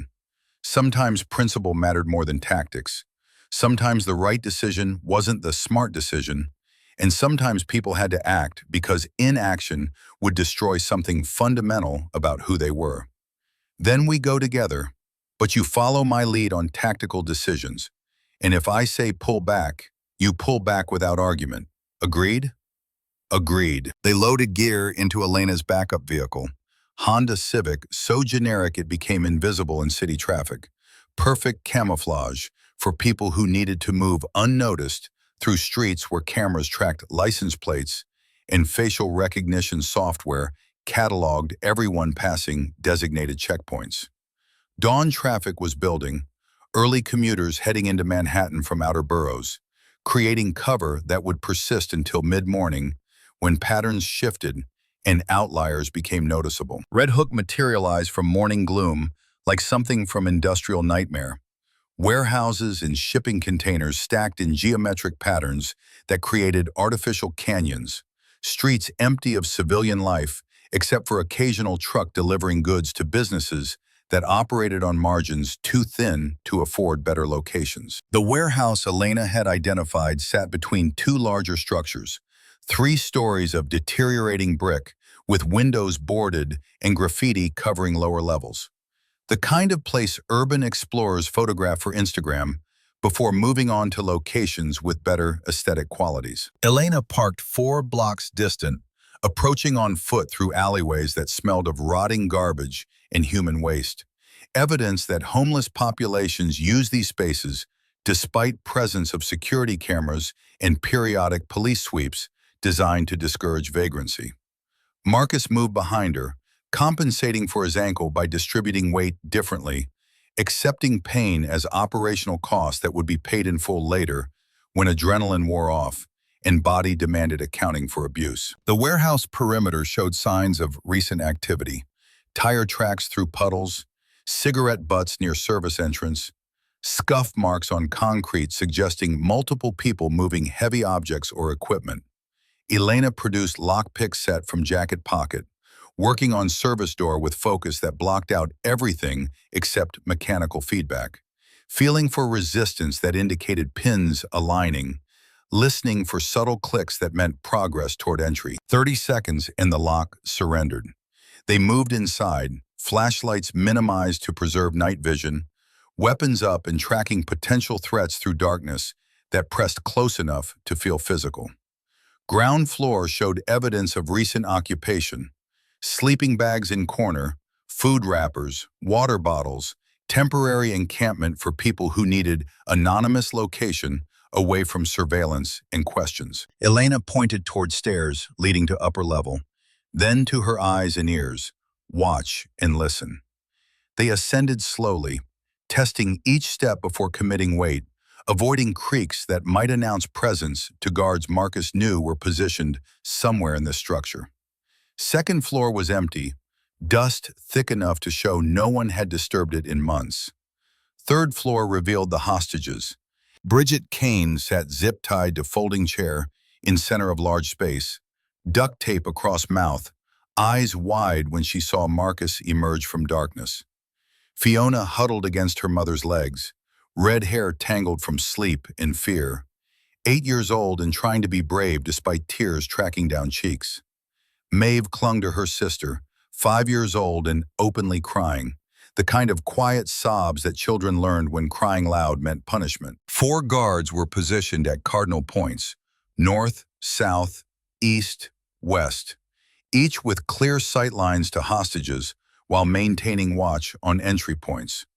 Professional spacing that prevented crossfire while ensuring complete coverage. Marcus recognized the tactical deployment, knew these men had military or paramilitary training, understood discipline that came from experience rather than enthusiasm. Elena moved first, circling through shadows with patience that bordered on supernatural, closing distance to nearest guard, man at southern position, back partially turned while he monitored window overlooking alley. Her approach was silent, knife drawn, arms snaking around his neck while blade found kidney, not killing blow but incapacitating strike that dropped him without sound beyond faint exhale as air evacuated lungs. Guard at eastern position turned toward disturbance he'd sensed rather than heard, training triggering before conscious thought processed information. Marcus fired twice, suppressed rounds punching through center mass, dropping him before finger reached trigger of rifle slung across chest. The sound was minimal but present, soft coughs rather than explosive reports, enough to alert remaining guards that situation had degraded. Western guards spun toward gunfire, weapon coming up fast, finger already tightening on trigger. Elena threw knife from 15 feet, blade rotating twice before punching into throat. Not immediately fatal, but shocking enough to disrupt fine motor control required for accurate shooting.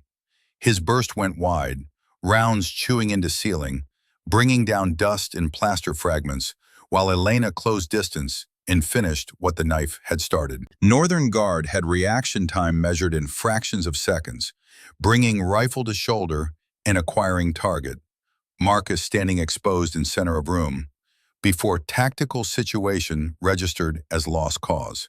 He didn't fire. Didn't need to die for paycheck from organization that clearly hadn't prepared adequately for opposition. He lowered the weapons slowly, hands coming up in universal gesture of surrender. Marcus kept his Glock trained on the man's face, while Elena checked the other three. Two dead, one unconscious and bleeding enough that medical attention would be necessary within 30 minutes, or he'd join his colleagues permanently. She cut Bridget's zip ties with recovered knife, pulled tape from mouth with single hard yank that made woman gasp. "Are you hurt? Did they?" "We're okay. Scared, but okay.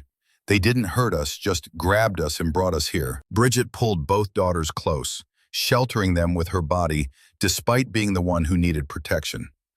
"Griffin, is he safe? He's meeting us at secondary location once we extract you from immediate danger." Marcus turned to the surviving guard, keeping weapons steady. "Who hired you?"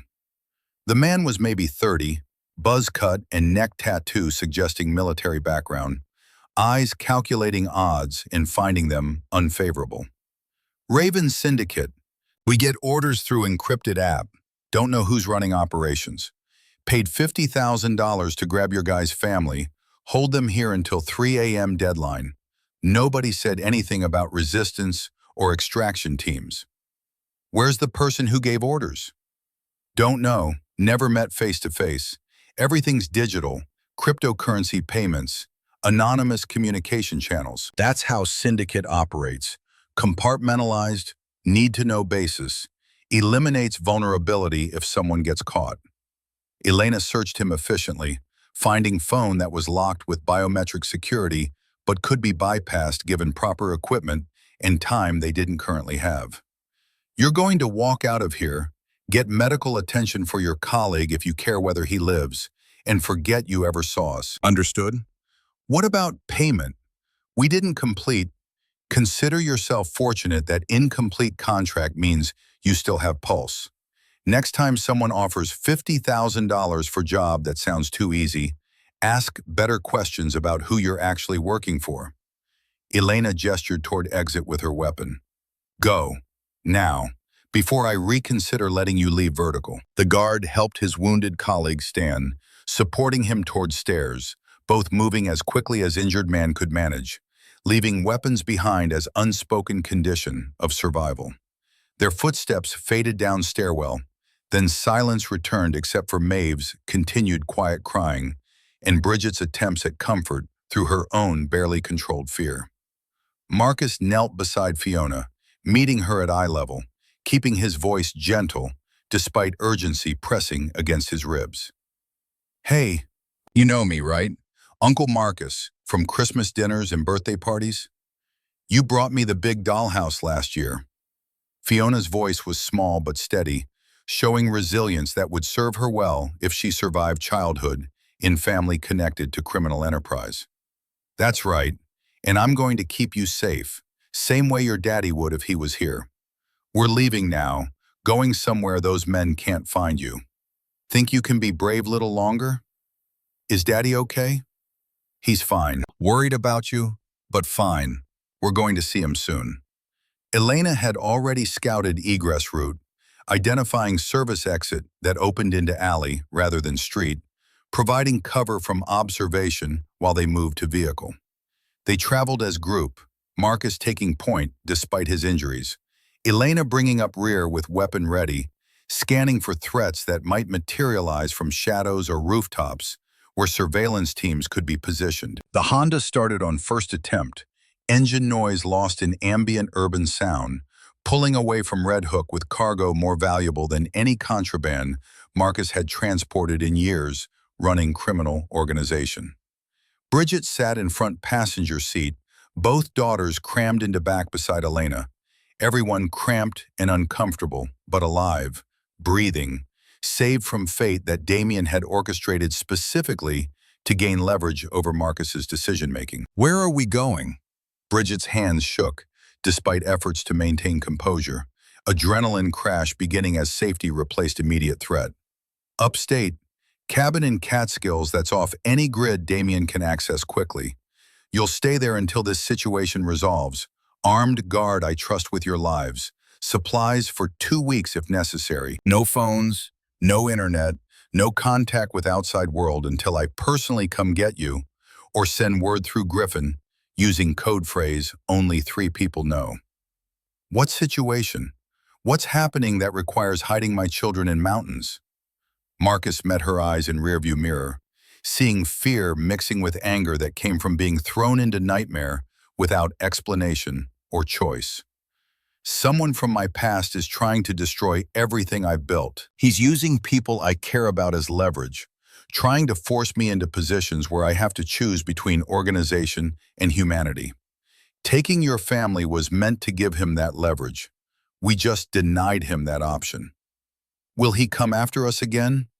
Not if I end him first, which is exactly what I intend to do tonight." The drive upstate took 90 minutes, traffic thinning as they left city density behind, suburbs giving way to rural communities where population measured in hundreds rather than millions, where neighbors knew each other's names and strangers attracted attention. The cabin sat at the end of dirt road that barely qualified as driveway, surrounded by forest thick enough to muffle sound and provide natural security through isolation. Solar panels on roof supplying power independent of municipal grid. Marcus's contact was already present, ex-Marine named Rodriguez, who'd served with Garrett Thorne in Afghanistan. Owed debts that transcended money, understood loyalty to fallen brothers extended to protecting their families. He emerged from the cabin as they pulled up, assault rifle held casually but ready, eyes scanning tree line for threats that might have followed them. "Marcus, been long time since you needed safe house this remote. Circumstances have evolved beyond normal operational parameters. These 3 need protection until I resolve situation in Manhattan. Nobody gets near them, Rodriguez. Nobody except me or Griffin Kane using code phrase Raven Falls at dawn. Anyone else shows up, they're hostile and should be treated accordingly."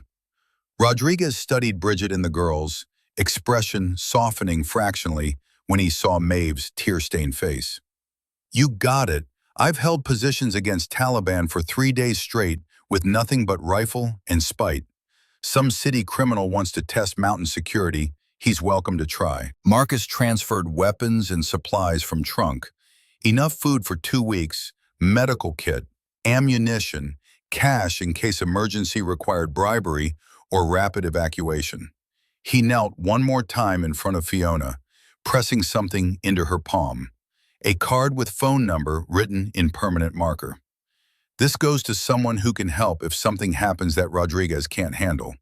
Don't use it unless absolutely necessary, but know it's there if you need it. Trusty? We'll be okay, Uncle Marcus. We're brave."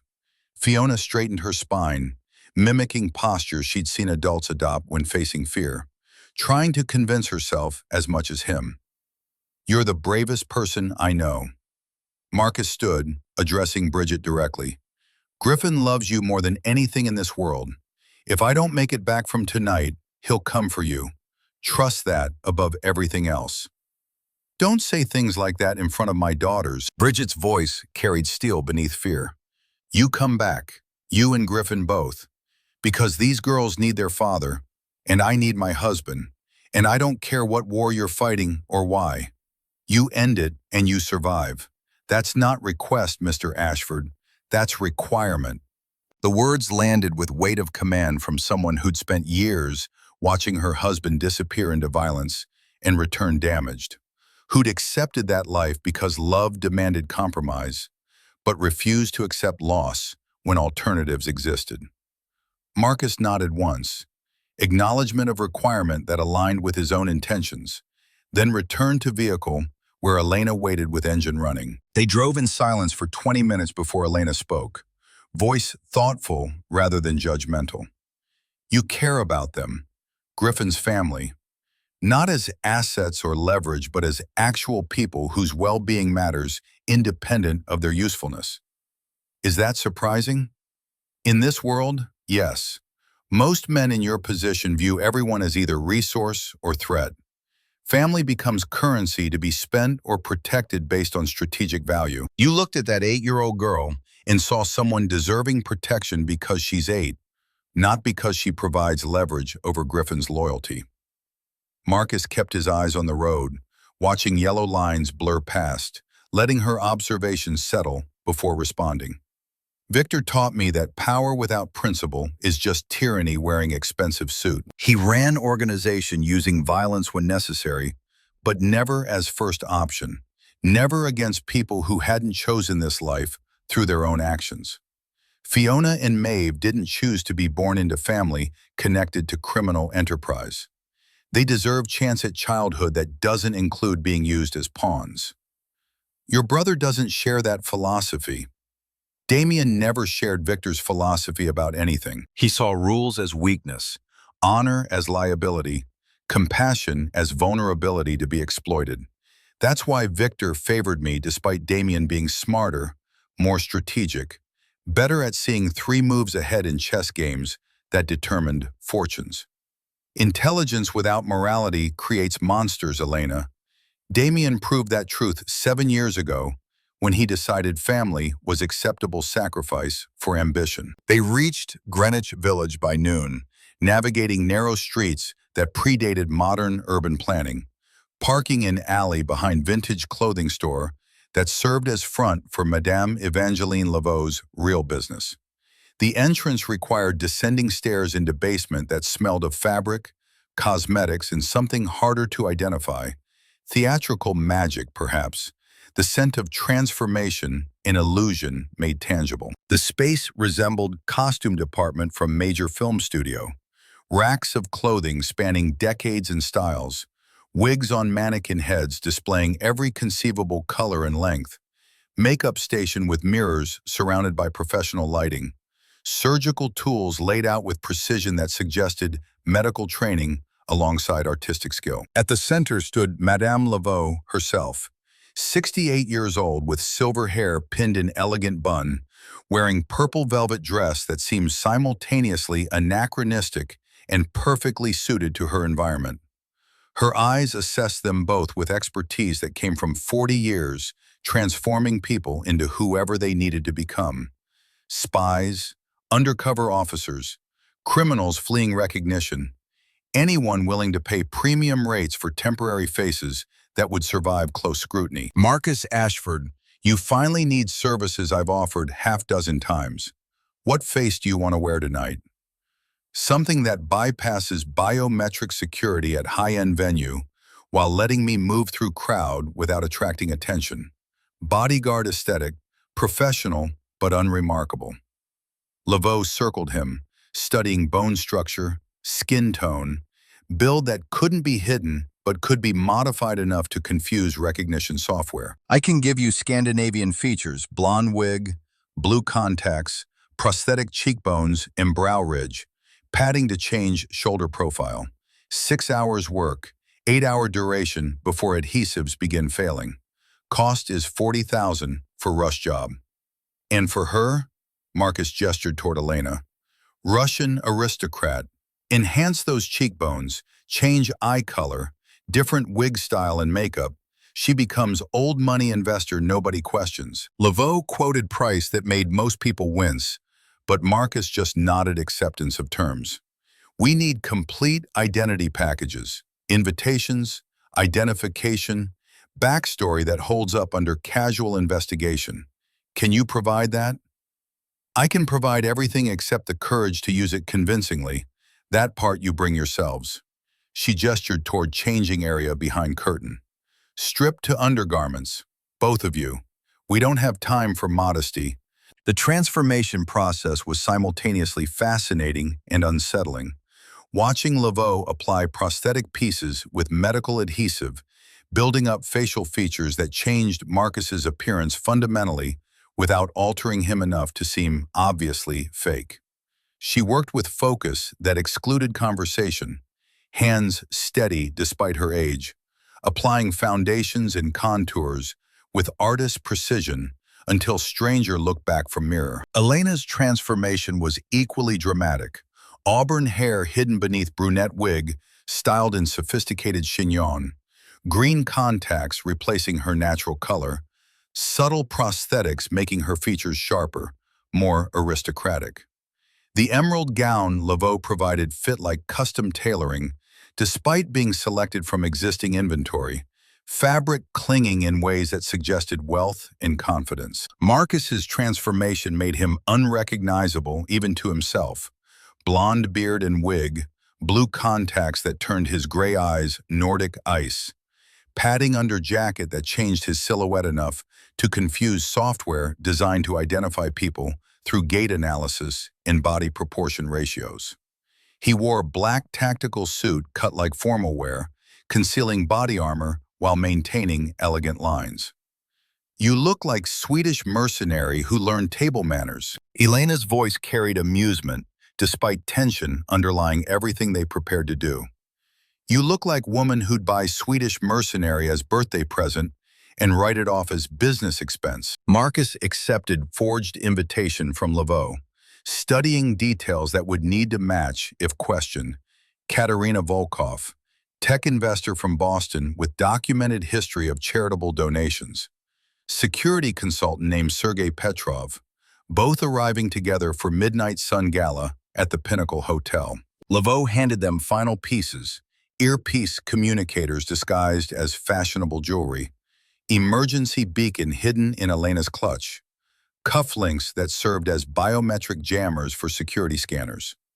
Technology lasts exactly one use before batteries die. Choose your moment carefully.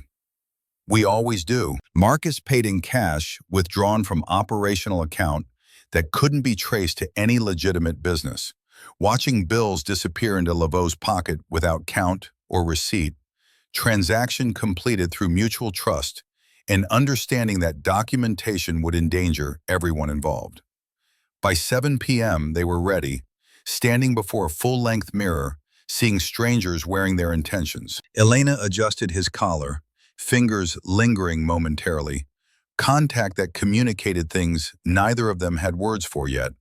Gratitude, recognition, something approaching trust between people who'd learned to survive without trusting anyone.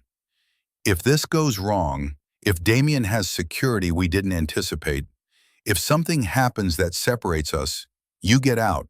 Don't try heroic rescue. Don't sacrifice yourself for partnership that's 3 days old. Just survive. Marcus caught her hand, holding it firmly enough to prevent withdrawal, gently enough to respect autonomy. We get out together or we don't get out. That's not negotiable. That's absolute. That's stupid. Strategic liabilities get everyone killed.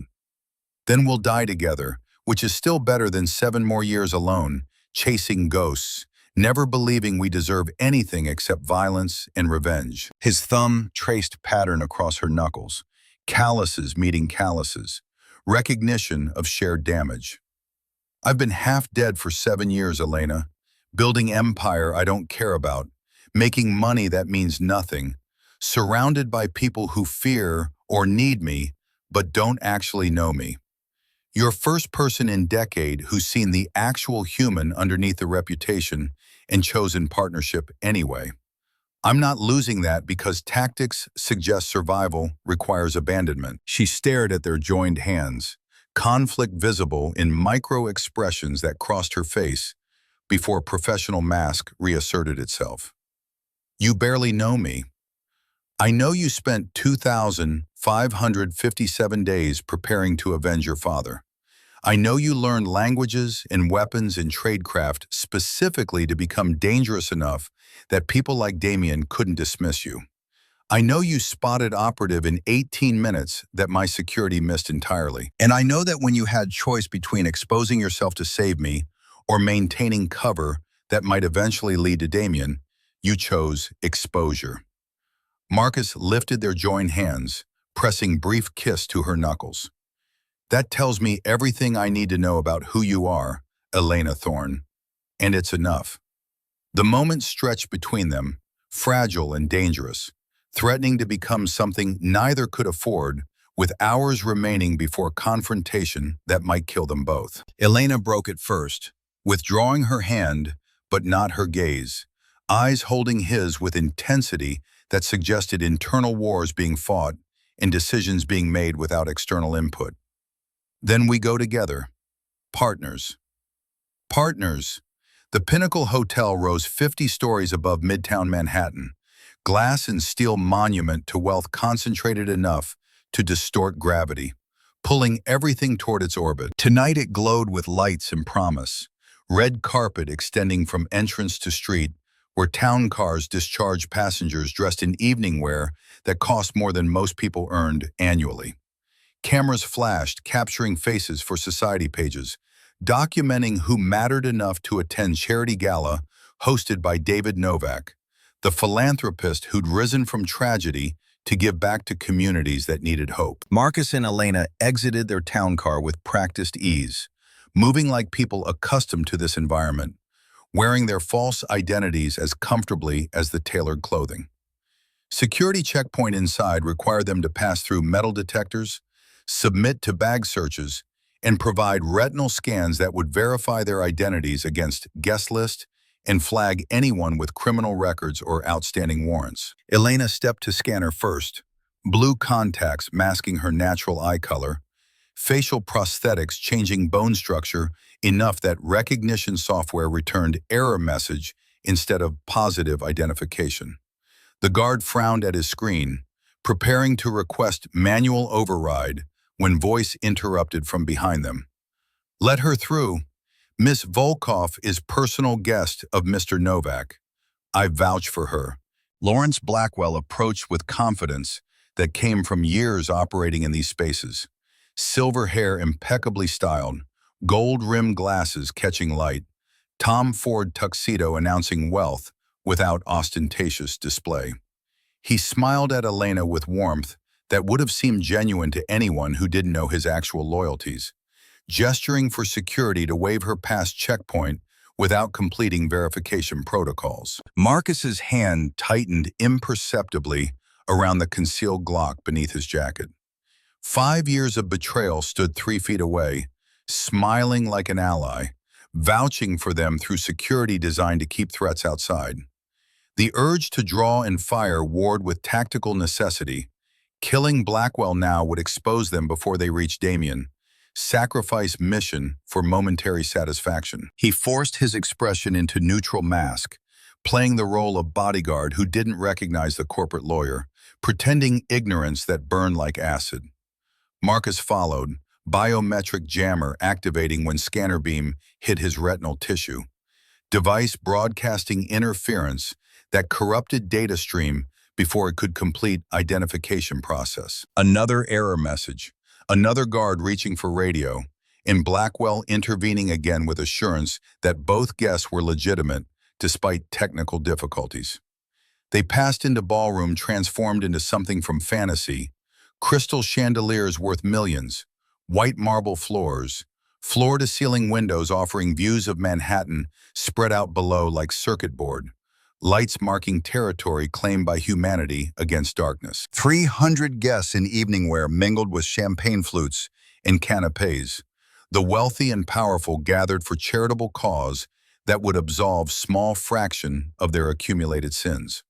At far end on raised platform stood David Novak, white tuxedo pristine, left side of face bearing scars that reconstructive surgery had minimized but not eliminated. Visible evidence of survival story he'd crafted for public consumption. He greeted guests with practiced charm, working the room like politician running campaign, building alliances and accumulating favors through careful dispensation of attention. Marcus cataloged the space with tactical eye, blonde wig itching slightly under ballroom heat, prosthetic cheekbones making his face feel foreign, noting security positions. 6 men in earpieces stationed at intervals that provided overlapping coverage, professional spacing that prevented blind spots. Balcony level showed additional personnel watching crowd through binoculars or scopes, prepared to intervene if situations developed requiring more than polite ejection. Elena touched his arm lightly, directing attention to table arrangements where 5 families occupied strategic positions. Don Moretti at table 3, with bodyguards flanking his position. Boris Kozlov at table 5, drinking vodka despite early hour. Don Sullivan representing Irish interests at table 7. Castellano and Weaver positioned to observe entire room while maintaining discreet distance from each other and rival factions. All 5 families present. Damien's consolidation play happening in real time, gathering everyone who mattered into single location where he could announce his resurrection, present evidence of Marcus's criminal activities, position himself as legitimate businessman with tragic past who'd overcome adversity to give back to community. Perfect political theater designed to destroy Marcus's reputation while elevating Damien's fabricated identity. He's staging coup. Elena's voice barely carried over ambient noise, lips close to his ear, breath warm against skin. By end of tonight, you're criminal fugitive, and he's hero who exposed corruption. 5 families side with winner, which will be him unless we disrupt script before he reaches final act. Marcus nodded slightly, acknowledging assessment that matched his own analysis. They needed to reach presidential suite, where Elena had confirmed Damien kept operational files, evidence of Raven's syndicate activities, documentation of murders and trafficking and money laundering that would prove his guilt beyond reasonable doubt. But first they needed to separate without attracting attention, create plausible cover for absence that might extend 30 minutes if complications arose. Elena made decision for both of them, leaning close enough that casual observers would assume intimate conversation between partners. I'll get the files. You monitor Damien. Ensure he doesn't deviate from expected timeline. If I'm not back in 20 minutes, assume capture and come get me. We finish this together.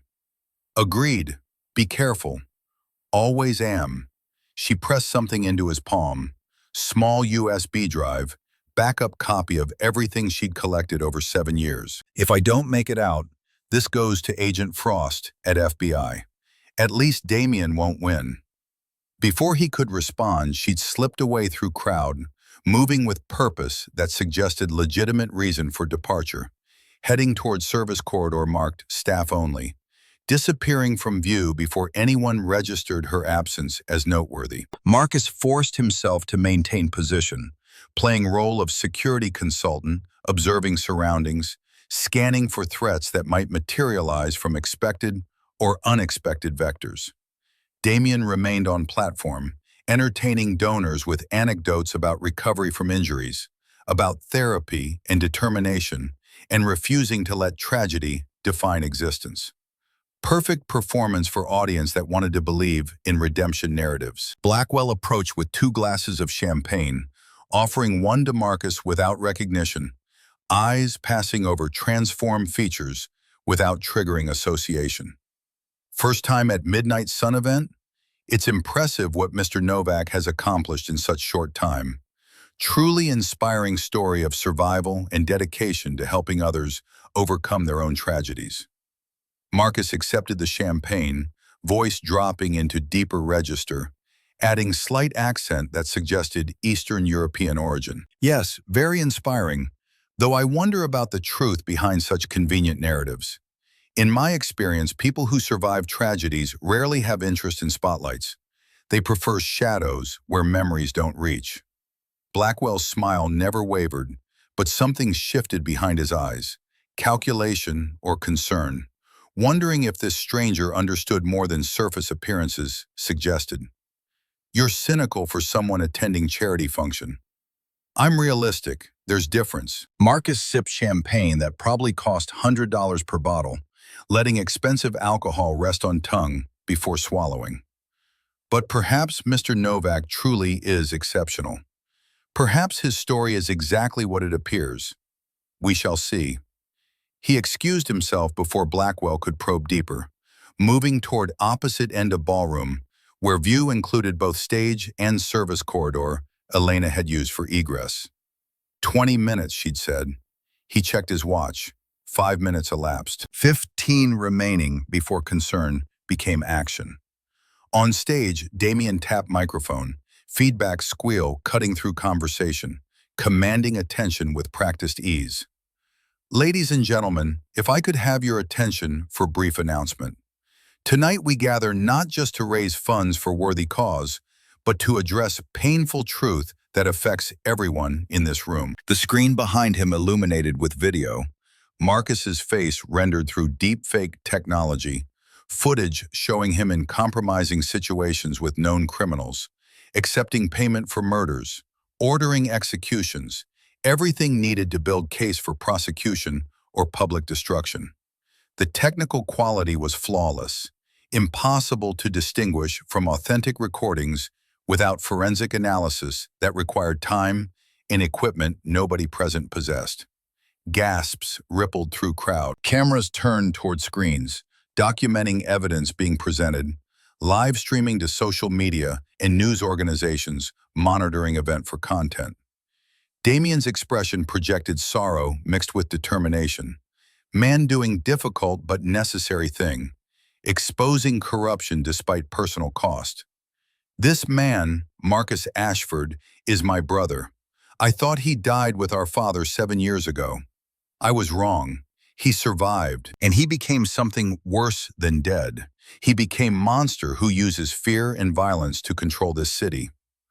More footage played, each clip designed to maximize impact, build narrative of Marcus as threat to civilized society, someone who needed to be stopped through legal channels or extra-legal means if law enforcement proved inadequate. 5 families shifted uncomfortably, recognizing stage performance but uncertain how to respond without exposing their own entanglements with criminal enterprises.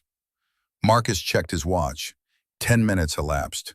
Elena should have reached presidential suite, accessed vault, obtained files necessary to counter Damien's propaganda. But no signal indicated success, no confirmation that plan remained on track. 12 minutes, 14, 17, 18, 19. The 20-minute deadline passed like funeral bell. No confirmation signal, no emergency beacon, no indication whether mission succeeded or failed catastrophically. In tactical operations, silence meant one of two things: complete success with communications compromised, or capture with hostile forces controlling the situation. Marcus knew which scenario was more likely. His decision crystallized instantly. Partnership meant going in together, meant not abandoning Elena to whatever fate Damien had orchestrated. He moved towards service corridor, maintaining casual pace that wouldn't attract security attention, slipping through door marked authorized personnel only, ascending service stairs 2 at a time, despite ankle protesting every impact.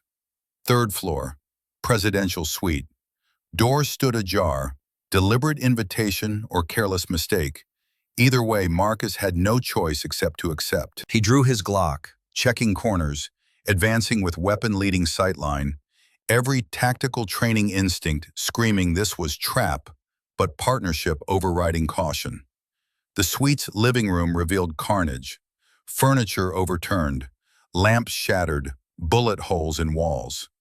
Elena knelt in center of room, hands zip-tied behind back, blood trickling from split lip. Damien stood behind her, Beretta 92 pressed to base of her skull, scarred face twisted in triumph. "Hello, brother. Right on time. I wondered if you'd actually come for her, or if self-preservation would win. Glad to see you're still predictably sentimental." Marcus kept his Glock steady, aimed at Damien's center mass. "Let her go. This is between us." "Everything's between us, Marcus. Has been since we were children competing for father's approval. Since Victor chose you over me despite me being smarter, more capable, more deserving." Damien's finger tightened fractionally on trigger. Now I'm giving you choice. Put down weapon. Surrender to my people. And she lives. Try anything heroic. Her brains decorate this expensive carpet. Elena's eyes met Marcus's. No fear visible despite situation. Only calculation and message conveyed through micro-expressions he'd learned to read over 3 days of partnership. She shifted weight slightly, telegraphing intention. Don't, Marcus warned, knowing she was planning something desperate. Sorry. Elena threw herself backward, tackling Damien's legs, his shot going wide as they crashed to floor. Marcus fired twice, both rounds punching into wall where Damien had stood milliseconds before. Damien rolled, came up with weapon trained on Elena, but Marcus was already moving, crossing distance in 3 strides despite injured ankle, tackling his brother with momentum that carried both of them through coffee table, glass shattering, bodies impacting hardwood with force that knocked air from lungs. They grappled for dominance, Damien trying to bring gun to bear, Marcus's hand clamped around his wrist, forcing barrel away from any vital targets. Damien's knee found Marcus's injured ribs, pain exploding white-hot, grip loosening enough for Damien to wrench free. The Beretta swung toward Marcus's face. Elena's boot connected with Damien's temple from standing position. Her hands still zip-tied but legs free and devastating. Damien's head snapped sideways, weapon flying from nerveless fingers, body going slack.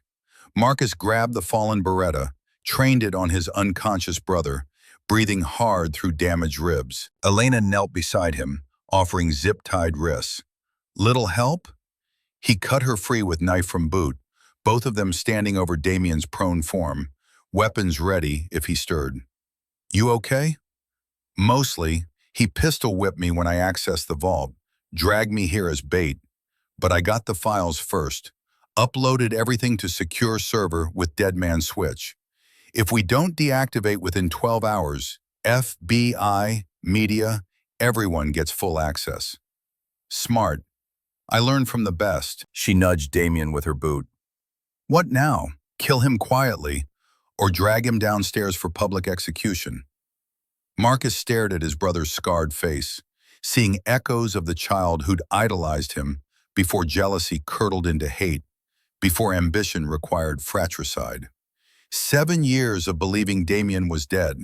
7 years of guilt that should have been rage. Public. 5 families need to see him, hear his confession, understand exactly what he's done. Otherwise, this never ends. His organization continues, someone else takes over, and we're fighting shadows forever. He's not going to confess willingly. Then we make it unwilling. Marcus hoisted Damien over shoulder in fireman's carry, ignoring screaming protests from injured ribs and ankle. Come on, let's finish this.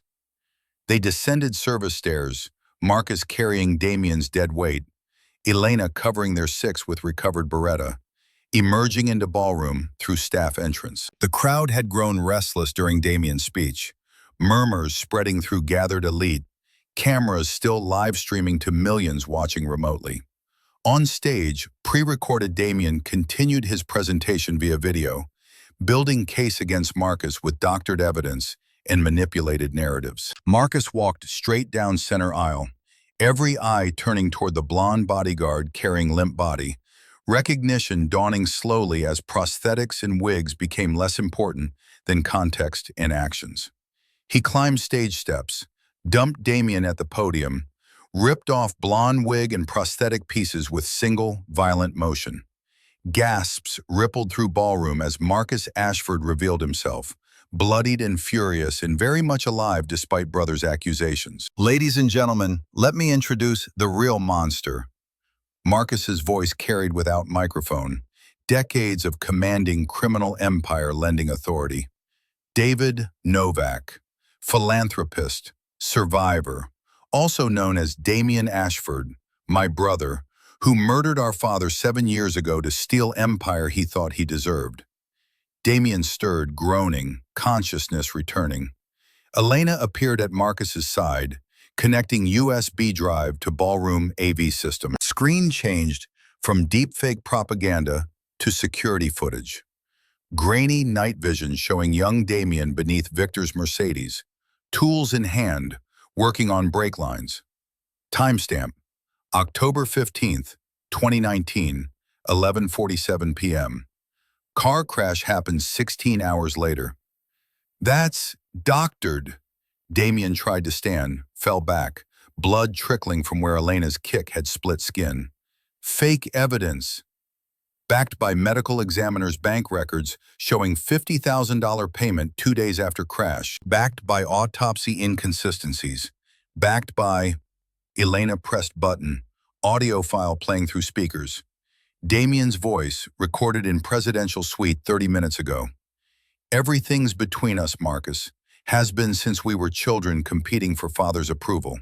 Since Victor chose you over me despite me being smarter, more capable, more deserving. The confession continued, Damien's words damning him from his own mouth. Security camera footage from suite showing him pressing gun to Elena's head, admitting to years of sabotage and betrayal and murder.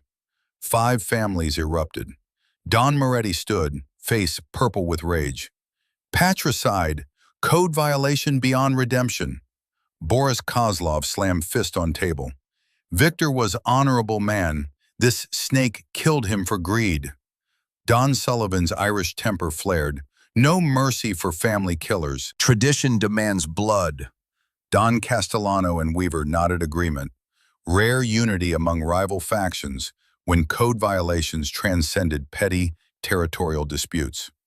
Damien tried one last gambit, scrambling toward Don Moretti, grabbing the old man's lapels. It's conspiracy. Marcus and that woman fabricated everything. You can't possibly... Moretti shoved him away with surprising strength for 75. I watched Victor build empire on honor, watched him die suddenly in accident that always seemed suspicious. Now I see truth.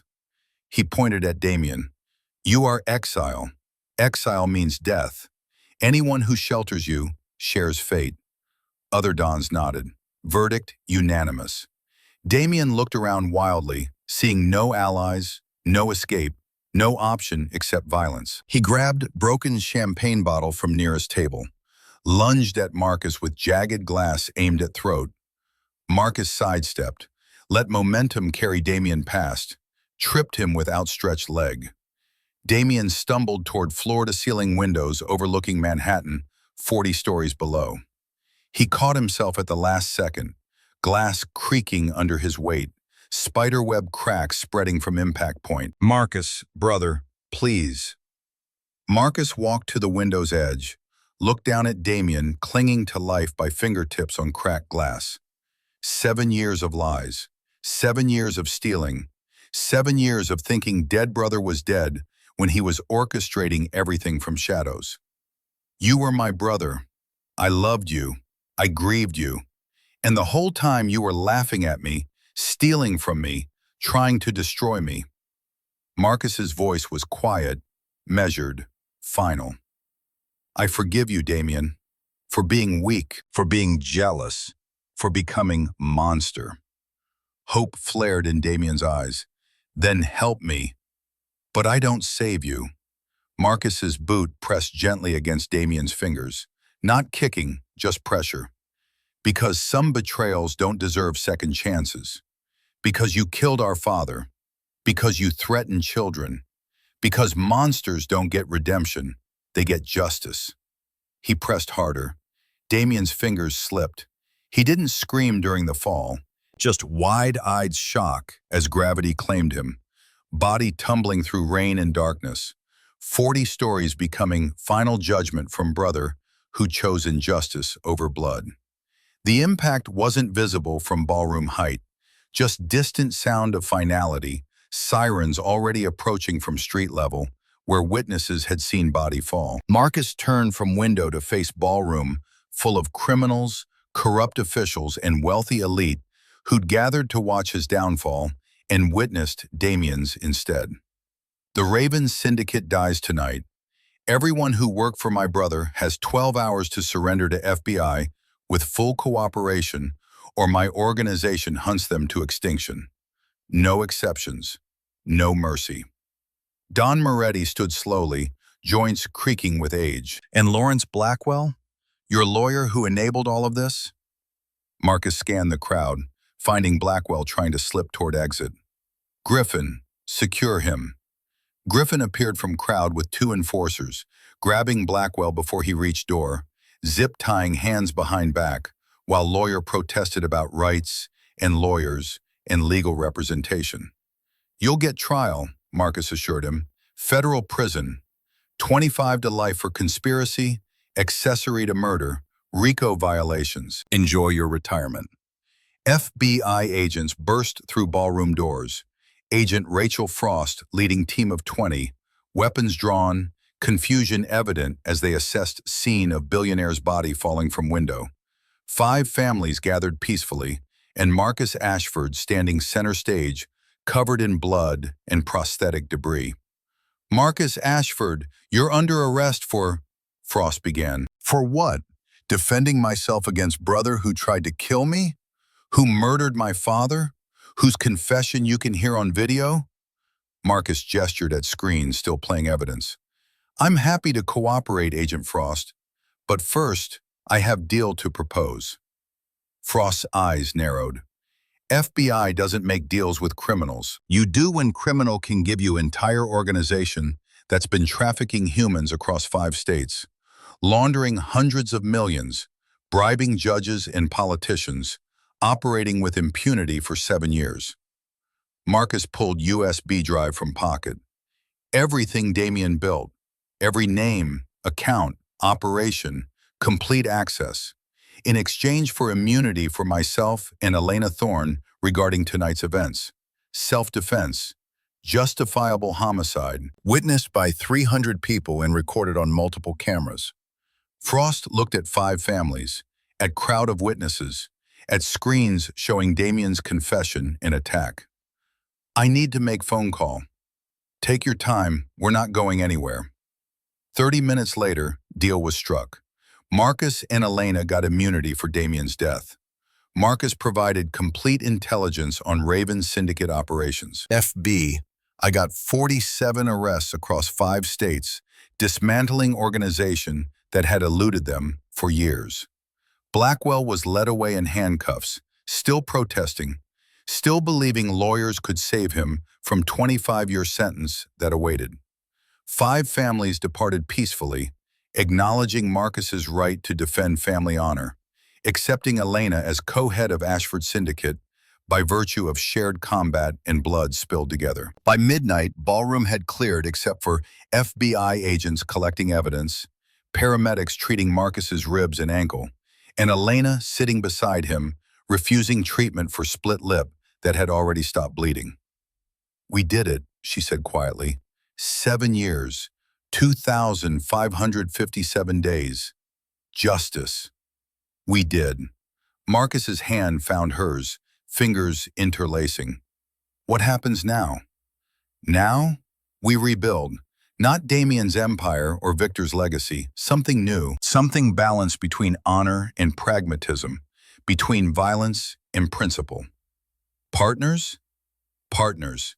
Equal authority, equal voice, equal everything. Elena squeezed his hand. And maybe, eventually, something more than partnership, if we survive long enough to figure out what that means. Marcus lifted their joined hands, pressed kiss to her knuckles. I'd like that. Surviving long enough to find out. Agent Frost approached with paperwork. You're free to go, both of you. Try not to kill anyone else tonight. No promises, Elena replied, but she was smiling. They walked out of Pinnacle Hotel together, into October rain that washed blood and prosthetic adhesive, and 7 years of accumulated grief from skin and soul. Tomorrow would bring complications, reorganizing Ashford's syndicate, managing 5 families' politics, rebuilding reputations damaged by Damien's propaganda. But tonight, for first time in 7 years, both of them could breathe without weight of vengeance crushing their chests. Justice had been served. Monsters had been stopped, and 2 people who'd forgotten how to be human had found each other in darkness and chosen light. 6 months pass like credits rolling after epic film, montage of reconstruction and healing, and learning to live without looking over shoulders for threats that no longer existed. Raven's syndicate dissolved, Damien's allies scattered or imprisoned. Blackwell's trial ended with 25-year sentence in federal supermax. Marcus rebuilt Ashford's syndicate along Victor's principles, but with modern adaptations Elena insisted upon. No human trafficking, no hard drugs, no violence against civilians, but ruthlessly efficient in protecting territory and punishing betrayals. Profits actually increased when organizations stopped wasting resources on operations that generated legal exposure without proportional return.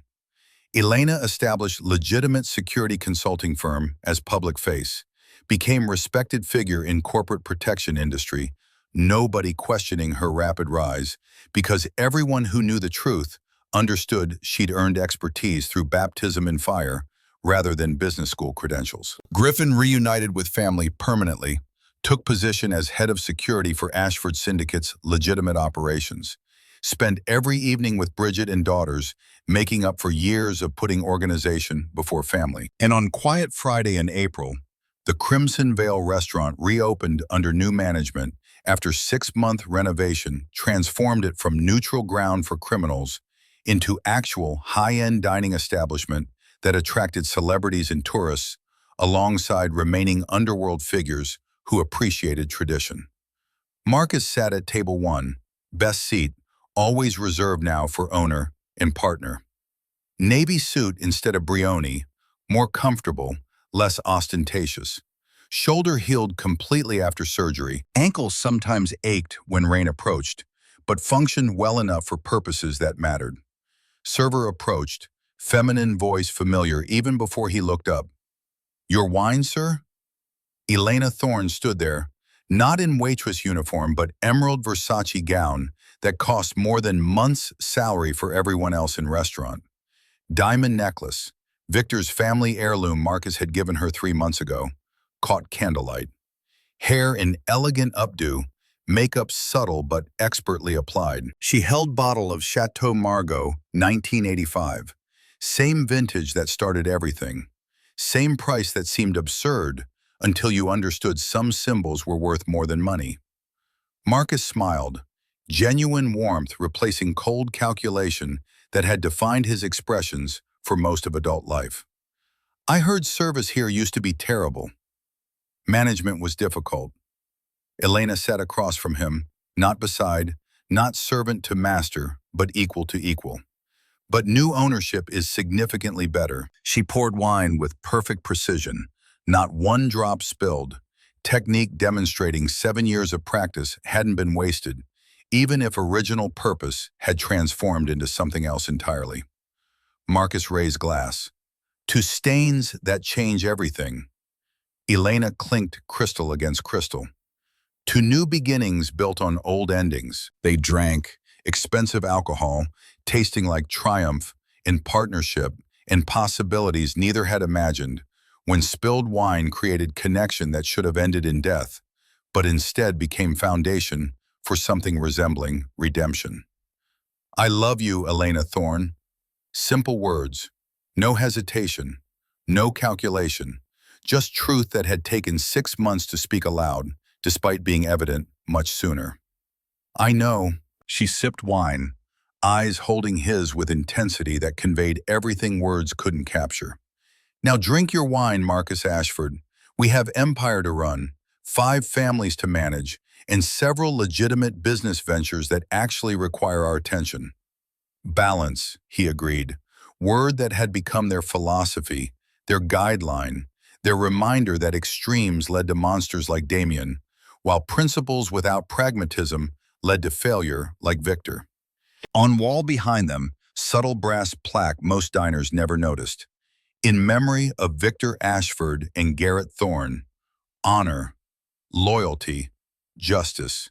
Not perfect, not clean, but earned through blood and fire and refusal to become monsters, even when monsters surrounded them from every direction." From across restaurant, Fletcher, the blind pianist, played Coltrane, fingers never missing note, paid to perform and remember nothing, but choosing tonight to remember everything. Because some moments deserve commemoration, even if officially they never happened. Marcus and Elena sat together, hands joined on white linen tablecloth, building future from wreckage of past, proving that sometimes best revenge was living well enough that enemies' attempts at destruction became foundation for something better than what they tried to tear down. The city outside continued breathing, 8 million souls pursuing dreams and disasters with equal enthusiasm, never knowing how close they'd come to gang war that would have painted streets red if two damaged people hadn't chosen partnership over isolation, justice over revenge, and love over loneliness. Checkmate. The game was over. The monsters were dead. And finally, after 2,557 days of hunting ghosts, Elena Thorne could sleep without checking exits, could exist as something more than weapon, could believe in future that included joy alongside violence, partnership alongside solitude, and possibility that damaged souls could still find redemption if they chose courage over comfort. Marcus lifted her hand, pressed kiss to knuckles one more time. Thank you for everything, for 7 years of fighting, for 3 days of partnership, for 6 months of building something better, for tonight, for tomorrow, for choosing this, us, over easier paths that would have left us both alone. Always, Elena whispered, word containing promises neither had learned to make until circumstances forced them to become people worthy of keeping such vows. Outside, rain began falling, washing city clean, baptizing new beginning built on ashes of old ending, proving that sometimes love stories started with spilled wine and ended with partnership that transformed criminal empire into something approaching legitimate while maintaining edge necessary to survive in world where weakness meant extinction and strength meant everything. They finished wine together, paid bill that was mostly symbolic since they owned establishment, walked out into April rain hand in hand, two people who'd started as damaged strangers and became partners and lovers and architects of future that honored past without being imprisoned by it. The Crimson Veil's lights dimmed behind them. Fletcher stopped playing. Staff began closing procedures. Another successful night in restaurant that had witnessed murder and redemption and everything between. And in safe deposit box in Queens, Elena kept USB drive with complete record of everything that happened. Insurance policy and historical document combined. Proof that justice sometimes required violence, that love sometimes required courage, and that best endings were ones earned through sacrifice rather than granted through luck. Marcus and Elena disappeared into Manhattan night, building empire, raising standards, proving Victor's principles could work when combined with pragmatism Damien never possessed, creating legacy that would outlast them both because it was built on partnership rather than pride, on balance rather than extremes, on choosing humanity over monstrosity, even when circumstances made monstrosity seem easier. Final frame, empty restaurant, single wine glass on table 1, red stain on white linen, permanent reminder that sometimes best transformations began with mistakes that looked like disasters, but became foundations for everything that followed. Fade to black. End.